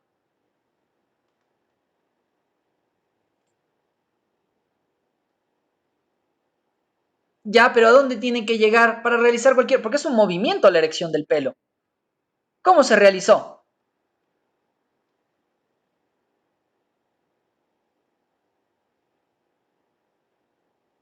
Muy bien, la contracción del músculo piloerector, ¿no es cierto? Va dentro de eso que les digo, de las contracciones de los músculos. ¿Para qué? Para generar calor, para generar calor. Muy bien, muy bien.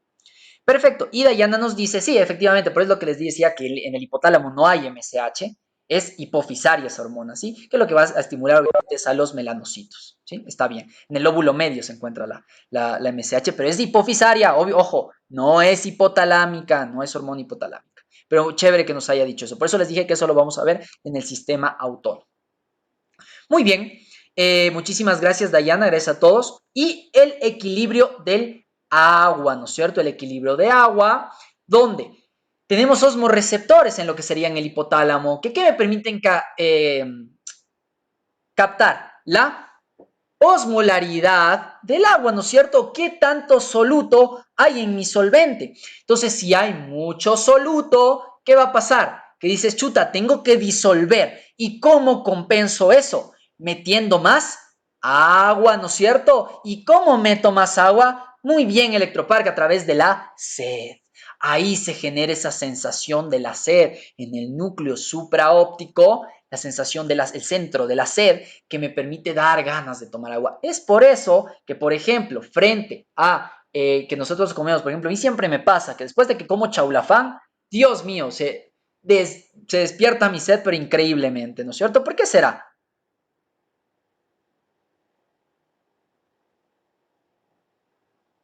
¿Qué estamos comiendo al comer el chaulafán? Sodio, nosotros estamos comiendo sal. O, yo no sé si alguno de ustedes ponga sal al chaulafán. ¿Alguien pone sal al chaulafán? No, no es cierto, el chaulafán es salado, de por sí es perfecto, a mí me encanta el chaulafán, porque es perfecto, o sea, es como la salchicha, no hay que ponerle nada, se lo come así. Está perfecto de sal, perfecto de todo. Incluso es muy saladito. Entonces nos estamos metiendo bastante cloruro de sodio, ¿no es cierto? Estamos metiendo iones de sodio y de cloro. ¿Qué quiere decir? Aumenta la osmolaridad, esta osmolaridad captada nos da ganas de tomar agua. Ok, pudimos compensar por la parte de ingesta, pero también debemos compensar por otra parte, ¿no es cierto?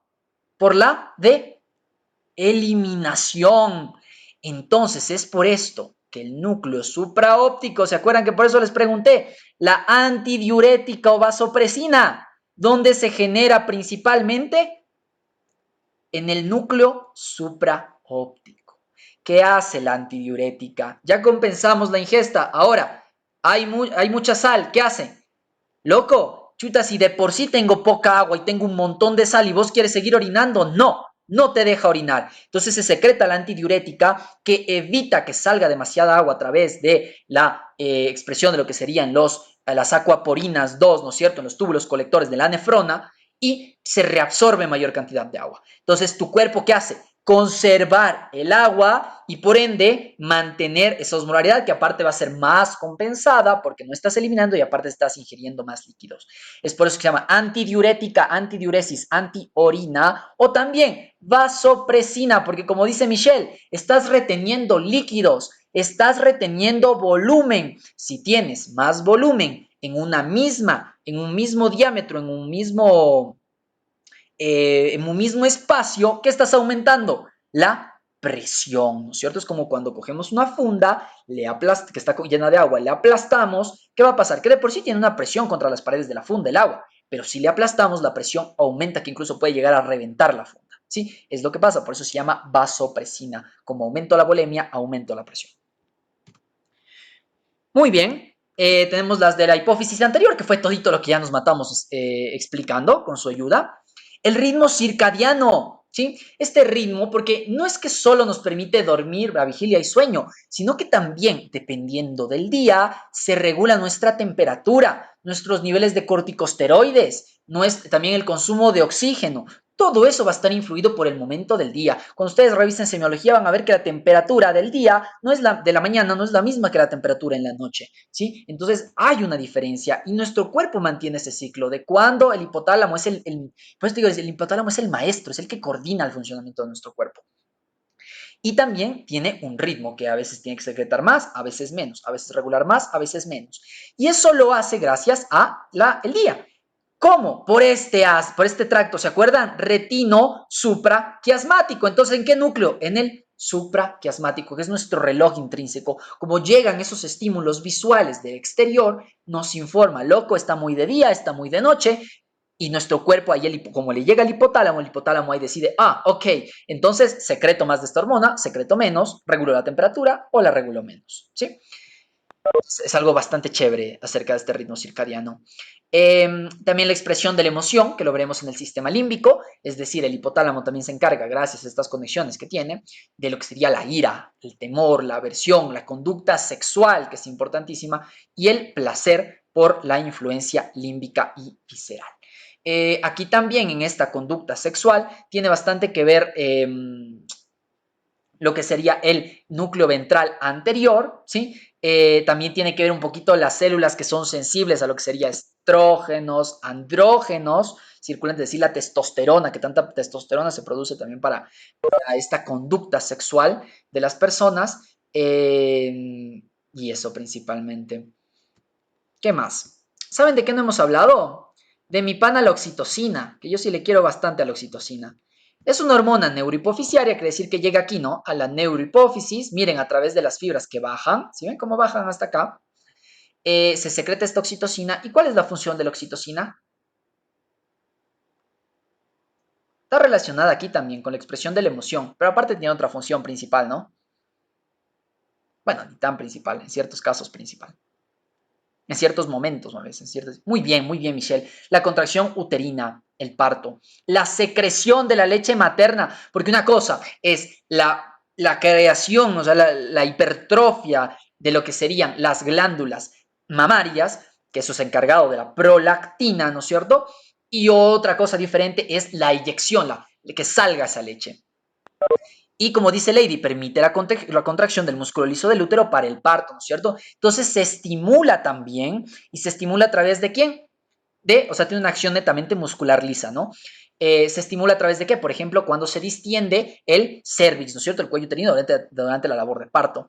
Y eso desencadena todos esos estímulos. Es una retroalimentación positiva. Mientras más se distiende, más oxitocina se genera. De hecho, uno de los... dentro se me fue.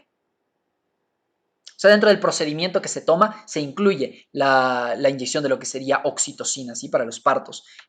No sé si en el Ecuador se lo mantiene así, pero en la mayoría de reglamentos, no de reglamentos, de procedimientos internacionales, se incluye a la inyección de oxitocina, ¿sí? Para facilitar y evitar cualquier problema. Obviamente con ciertas contraindicaciones, ¿no? No es que a toda embarazada que está a punto de labor de parto le vas a meter oxitocina, ¿no? Tiene igualmente sus momentos, cada cierto tiempo, cuántas dosis, etcétera, etcétera.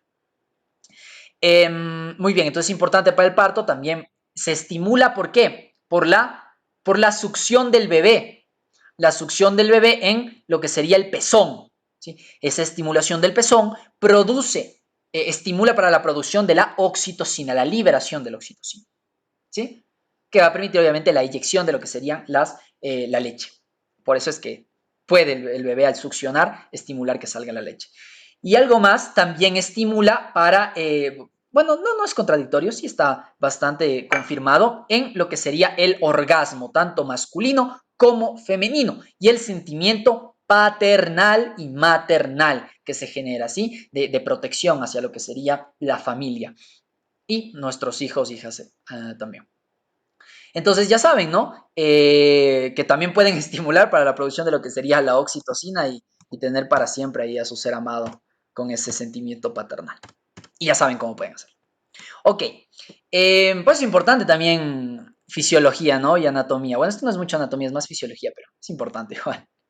Hasta para la parte personal. Ok, aquí simplemente lo que les hablaba, ¿no? Adenohipófisis, neurohipófisis. Muy bien, Dayana, por eso dice que es la oxitocina, es la hormona del amor. Muy bien, ¿sí? La adenohipófisis, miren hasta dónde llega, hasta la eminencia mediana y de ahí, a través del sistema portal, miren cómo va hacia lo que sería la adenohipófisis. Mientras que en el caso del supraóptico y el paraventricular, miren cómo baja directo a la neurohipófisis. Lo que les había explicado.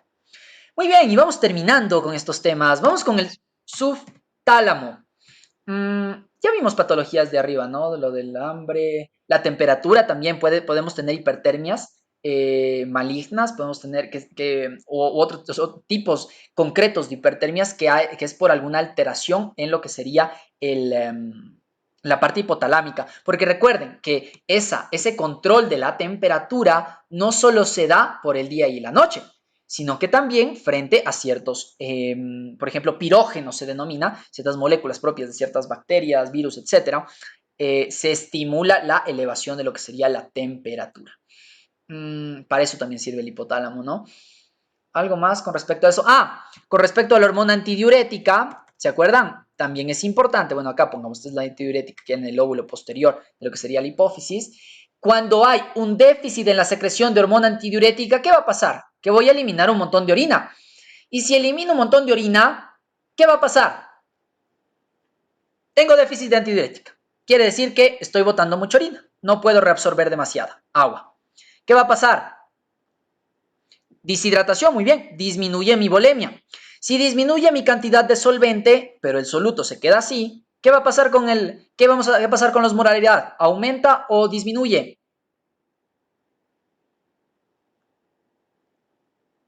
Aumenta, muy bien, entonces voy a tener más soluto. Y ese soluto va a ser captado ¿por quién? Por estos centros de la sed, ¿no es cierto? Por estos osmoreceptores. ¿Y qué me va a dar? Sed, ¿no es cierto? Pero como está jodida la secreción de la hormona, solo me va a dar sed. Va a estimular para que secrete la hormona, pero no se secreta, entonces va a seguir esa y va a aumentar y aumentar todo ese problema. Y eso es lo que se denomina diabetes insípida, como dice David, ¿sí? ¿Por qué? Porque tiene estos síntomas de la diabetes. La poliuria, quiere decir que orinamos mucho, y la polidipsia, que tenemos mucha sed, ¿sí? Mucha orina y mucha sed. ¿Y por qué se le llama? Y esas son características de la diabetes, ¿no? La polidipsia, polifagia, poliuria. Pero, ¿qué es lo que pasa? Le llaman insípida porque antes se probaba la orina, ¿sí? Se probaba dentro del examen de laboratorio cuando no teníamos los reactivos para poder, esas tiras reactivas para poder determinar, por ejemplo, la presencia de glucosa en la orina, porque en las personas diabéticas descompensadas la glucosa filtra, ¿no es cierto? Y pasa a lo que sería la orina, tenía que probar y no sabía nada. O sea, era un paciente que lo diagnosticaban clarito como diabético, pero probaba su orina y no sabía nada, sabía orina. No sabía dulce como la orina del diabético. Por eso se le pone diabetes insípida y se causa, no tiene nada que ver con la diabetes de glucosa ni nada de eso. Se causa principalmente por la falta de secreción, un problema de secreción de la hormona antidiurética. ¿Sí? Muy bien. Eso por darles otro puntito de cosas extra.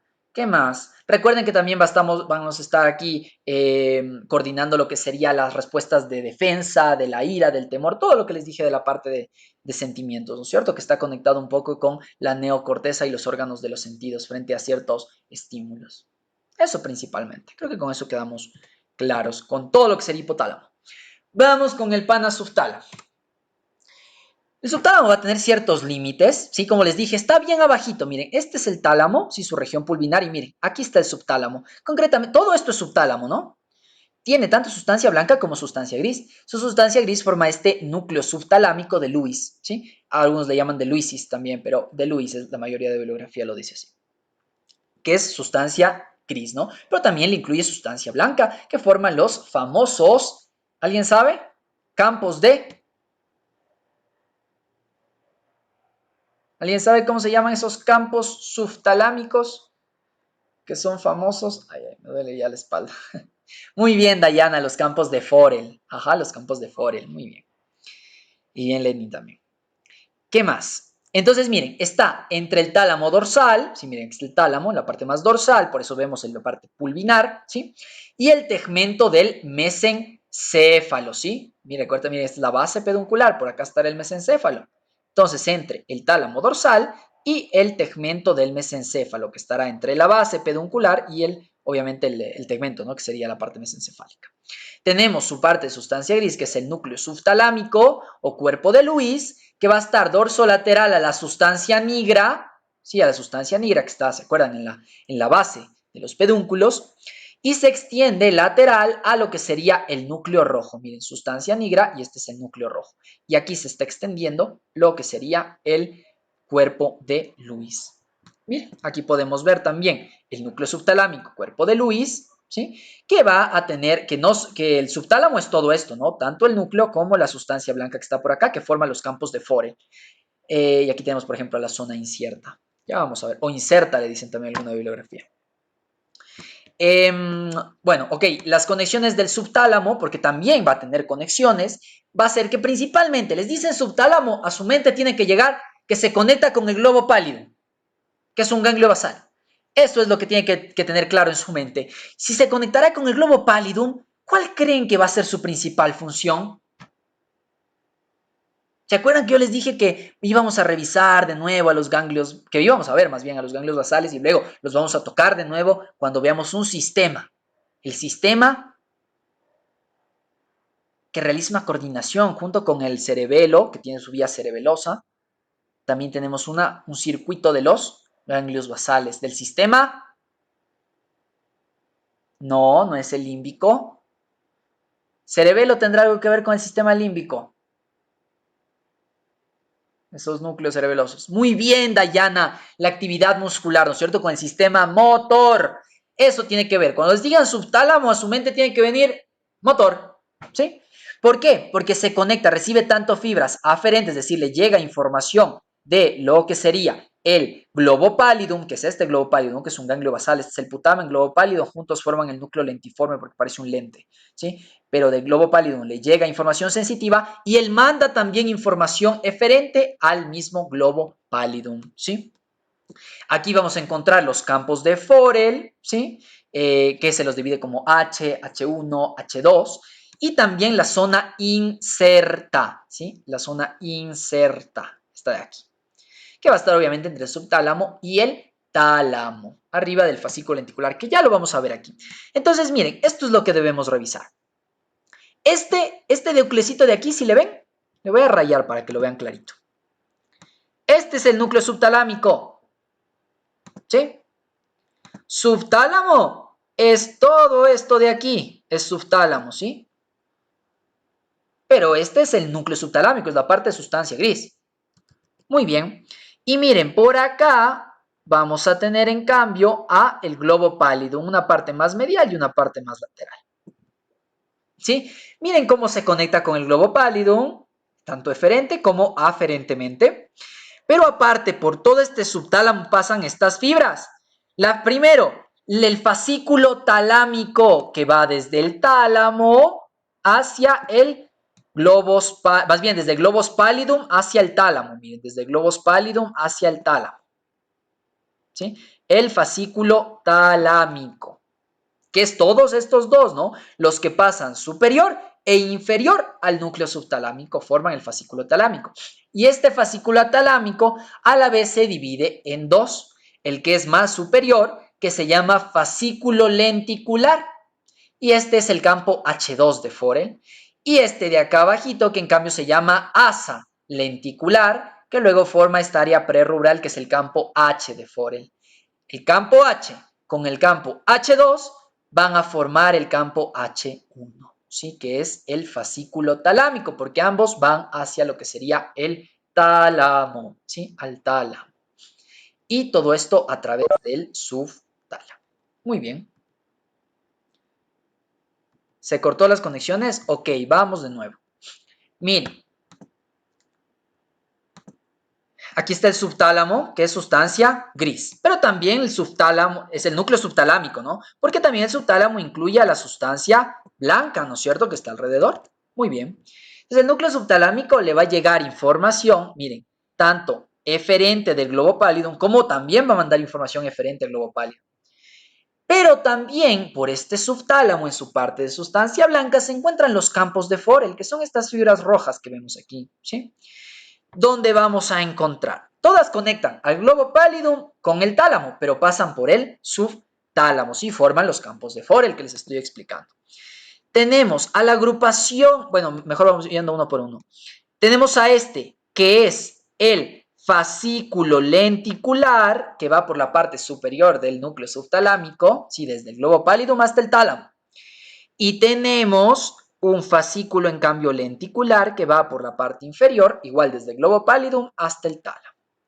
Ese se llama el campo de Forel H2 o fascículo lenticular, y en cambio el que pasa por arriba es el fascículo, este es el área prerubral o asa lenticular, que es el campo de Forel H, ¿sí? Y el que pasa superior, que es el H2 o fascículo lenticular. Cuando se unen, como ambos van hacia el tálamo, pasa a llamarse fascículo talámico, ¿sí? Fascículo talámico o campo H1 de Fore.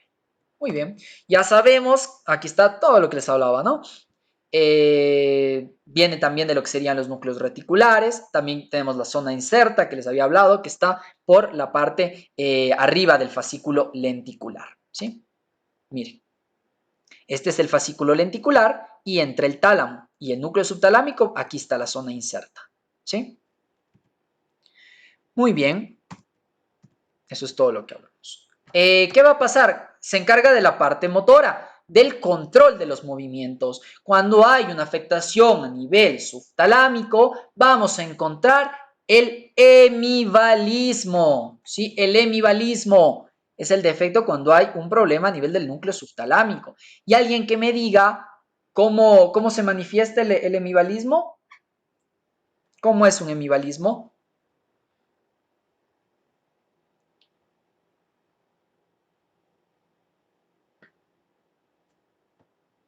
¿Cómo es un hemivalismo?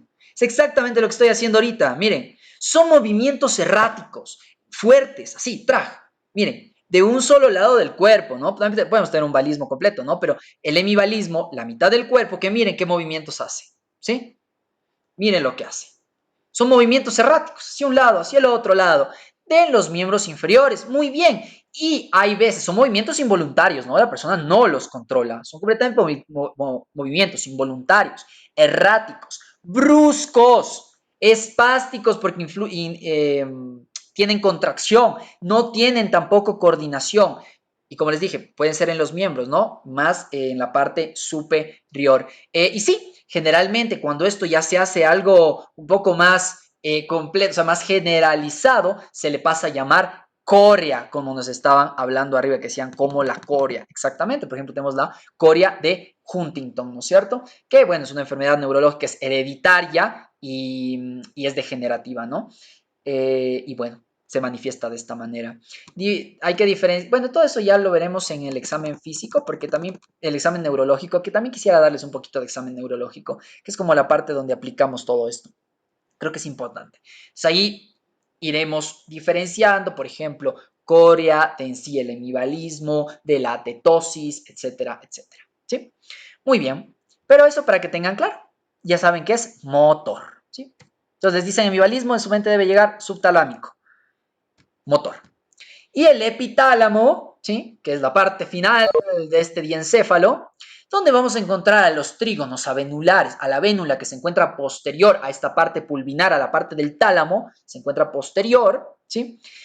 Y un poquito hacia arriba, el cuerpo pineal que forma la glándula pineal y la comisura avenular. Ustedes saben que la comisura es la que permite esos entrecruzamientos, esas conexiones nerviosas. Entonces, miren, aquí vamos a tener a el trígono avenular, obviamente se parece a un triangulito, ¿sí? Esta es la vénula que está dorsal, como este es el tálamo, ¿no? Esta es la adherencia intertalámica. Miren cómo en la parte posterior la vénula, ¿sí? Va a ser un triangulito que está en la parte posterior, ¿sí? De lo que sería el tálamo. Va a estar frente a lo que sería también este colículo, porque va todo esto, ¿no? Frente a lo que sería el colículo superior, que ustedes ya saben que es parte de lo que sería el mesencéfalo.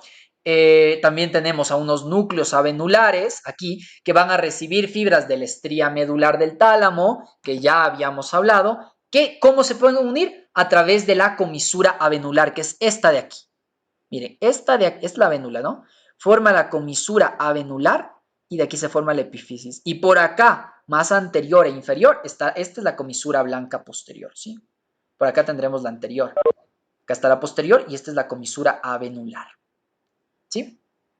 Que recibe, como les digo, estas fibras de la estría medular del tálamo, que si no recuerdan cuál es la estría medular del tálamo, ahorita se las pongo.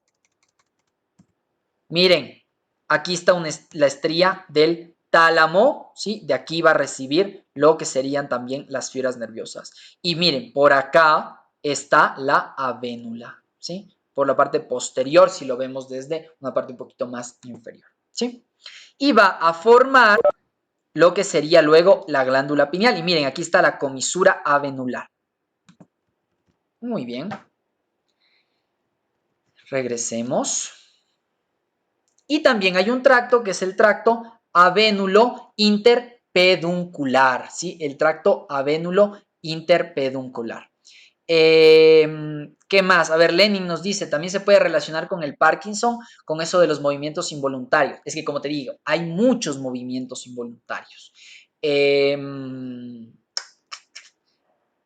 es bastante complicado porque, como te digo, toca saber diferenciar, ¿sí? Por ejemplo, el movimiento parkinsoniano, por ejemplo, la tetosis. La tetosis se parece un poquito más al movimiento parkinsoniano, ¿no? Es así más o menos la tetosis. Pero no, el movimiento parkinsoniano, más como te digo, es por la degeneración de la sustancia nigra, que son neuronas dopaminérgicas, que se van a conectar, eso sí, con los ganglios basales, ¿no? Se van a conectar con los ganglios basales, pero no completan ese, o sea, en el Parkinson con estas neuronas dopaminérgicas, que es el problema, no están realizando ese entrecruzamiento las dopaminérgicas de globo pálido tálamo, ¿sí? Las dopaminérgicas conectan lo que sería la parte de la sustancia nigra con los ganglios basales principalmente, ¿sí? Entonces, puede ser Parkinson cuando involucra a los ganglios basales en sí, pero cuando involucra al subtálamo no es el Parkinson, sino es porque si ves que son diferentes. La persona que tiene Parkinson no hace estos movimientos así, que es el hemivalismo. ¿Sí? Por eso es lo que digo, que cuando veamos un poquito de semiología, que no es el tema, pero vamos a ver un poquito también del examen neurológico, porque creo que es importante visualizarlo también, vamos a ver cómo diferenciar. Ahí les pondré videos para que puedan diferenciar de lo que sería una coria, de lo que sería el hemivalismo, la tetosis, etcétera, etcétera. ¿Sí? Pero los movimientos involuntarios del Parkinson no tienen nada que ver con lo que sería el subtálamo. ¿Sí? Tiene que ver con ganglios basales y sustancia nigra. Ya me adelanté mucho. Y eso respondiendo a la pregunta de Lenny. ¿Qué más? Y la otra parte del epitálamo forma la glándula pineal. Miren, esta que está por aquí, está chiquitita. Esta es la glándula pineal o epífisis, que va a tener dos láminas, ¿no? Esta lámina que está por la parte más superior, que forma la comisura venular, forma la glándula pineal, la epífisis, y miren, por acá manda la otra lámina a la comisura blanca posterior. Y aquí forma un huequito, miren, porque se abre, se separan las dos láminas, y es el receso pineal de lo que sería el sistema ventricular. Muy bien. Y aquí se forma la epífisis, que es una glándula que va a permitir la secreción de una hormona, que es la hormona. ¿Qué hormona? Coméntenme, si han de saber eso. Cuéntenme. ¿Qué hormona? Muy bien, Dayana, la melatonina, que se encarga, más que el ciclo circadiano, la regulación de este estado vigilia y sueño. Sí, muy bien, un montón de personas lo respondieron. Michelle, Andrea, Electropark, la otra Andrea Rezabala y Dayana, muy bien. Y Arelis, la melatonina, y como dice Michelle muy acertadamente, sobre el sueño, ¿no? La vigilia y el sueño. Ya saben ustedes que, ¿dónde se encuentra la epífisis? Miren, por acá está la glándula pineal epífisis y por acá están los colículos superiores, ¿no? Entre los dos colículos superiores, ahí está la epífisis. Y cuando hay tumores en lo que sería la epífisis, cuando hay neoplasias, recuerden que puede aplastar a lo que sería los colículos superiores y me genera una enfermedad que ya vimos en tronco encefálico. ¿Cómo se llamaba ese síndrome? Muy bien, David. El síndrome de Parinaud. Muy bien. El síndrome de Parinaud. Que es esa parálisis vertical de lo que sería la mirada. Muy bien, perfecto, David. Que lo vimos en mesencéfalo, ¿no? ¿Qué más? Forman el receso pineal, que ya les había hablado, ¿no? La glándula pineal secreta melatonina y afecta al ritmo circadiano, específicamente a la parte de vigilia y sueño. ¿Qué más? Ok. Esta epífisis está libre aquí. Nadie me la cubre. Está liberada. No tiene barrera hematoencefálica. Está bañada por el líquido cefalorraquídeo. Y asimismo, ella, la glándula epífisis, como la avénula, como este órgano subfornical, que no tiene nada que ver con fornicación, tiene que ver con el fornix, ¿sí? Con el fornix, que era parte de la parte límbica, también con este órgano vasculoso de la lámina terminal, la eminencia mediana y la neurohipófisis, van a estar en contacto directo con el líquido cefalorraquídeo, van a alterar su composición, van a estar involucrados también en la secreción hormonal, recuerden aquí la melatonina, aquí la oxitocina y la antidiurética, y también van a colaborar con la presión, porque el líquido cefalorraquídeo está ejerciendo también una presión, como todo líquido, sobre una superficie. Están bañados completamente, no tienen esa barrera hematoencefálica y a ellos se les denomina los órganos circunventriculares, porque están en las inmediaciones de los ventrículos. ¿Qué más? ¿Algo que podamos decir aquí? Ah, ya, que hay ciertos lugares que incluso están mucho más bañados porque se forman unos espacios grandes. Recuerden que esto va a estar cubierto, obviamente, por acá y toda la cosa, por lo que sería está por el espacio subaracnoideo, ¿no es cierto? Subaracnoideo, donde está el líquido cefalorraquídeo. Y hay unos espacios donde hay mucho más líquido cefalorraquídeo, miren, por ejemplo, aquí, interpeduncular, hipofisario, donde hay más líquido cefalorraquídeo, hay más espacio y esas se llaman las cisternas de líquido cefalorraquídeo. Pero eso lo veremos cuando revisemos el sistema ventricular. Muchísimas gracias, chicos y chicas. Eso fue diencéfalo. La siguiente clase vamos a ver telencéfalo, ganglios basales. Luego, la siguiente de la siguiente, que es la final de la fase 1 de este proyecto tan grande que es un médico-médica nunca para del movimiento estudiantil juntos, vamos a ver la última clase de la primera fase, lo que sería la parte vascular y sistema líquido cefalorraquídeo. Cosa que ustedes vayan ya ahorita sabiendo todo neuroanatomía. O sea, van a salir de aquí literalmente sabiendo absolutamente todo.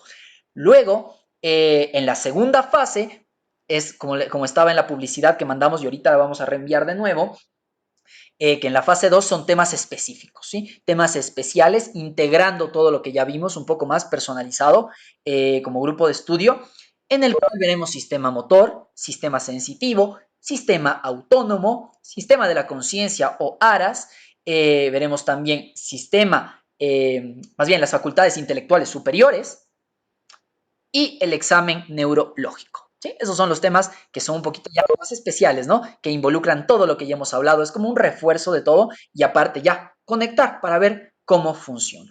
Así que un abrazo a todos. Les voy a mandar igualmente esa publicidad para que le echen un ojo de la fase 2. Los videos ya están subidos. Seguiremos subiendo los videos que faltan. Recuerden, yo también les recomiendo que ustedes hagan también sus propios grupos de estudio, ¿sí? Ven cierta materia, se reúnan entre ciertas personas, comiencen a repartirse temas. Así estamos haciendo nosotros también para el semestre que vengo, al semestre que voy, perdón. Nos reunimos con nuestros mismos amigos, revisamos el sílabus de la central que ya está subido, de primero hasta noveno ya estaba subido y les volvimos a compartir en la última publicación de la segunda fase para que ustedes revisen el sílabus, vean los temas que se va a tocar, revisen. Nosotros es como que nos ordenamos. 2 personas hacen diapositivas, 2 personas hacen una prueba sobre el tema. Y ese mismo día los vemos las diapositivas, vemos la exposición de nuestros compañeros y nos toman la prueba.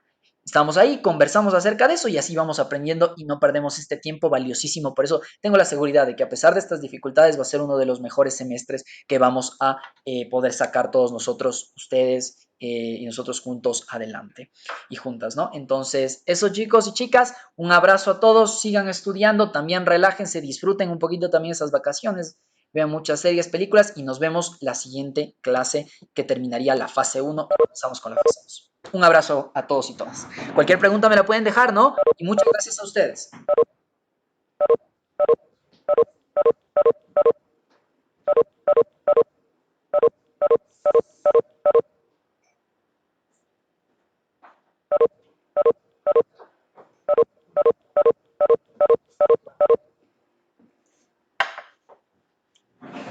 Muchísimas gracias a todos ustedes, chicos. Qué gusto que es tenerlos aquí.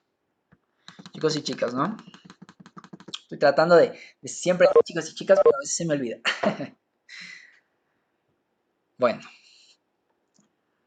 un abrazo a todos y todas. Ya nos vemos luego. Y eso. Ya me voy a ahorita desconectar. Si tienen, no más, me voy a quedar un poquito. Si tienen alguna pregunta, pueden hacerla con toda la confianza, ¿sí?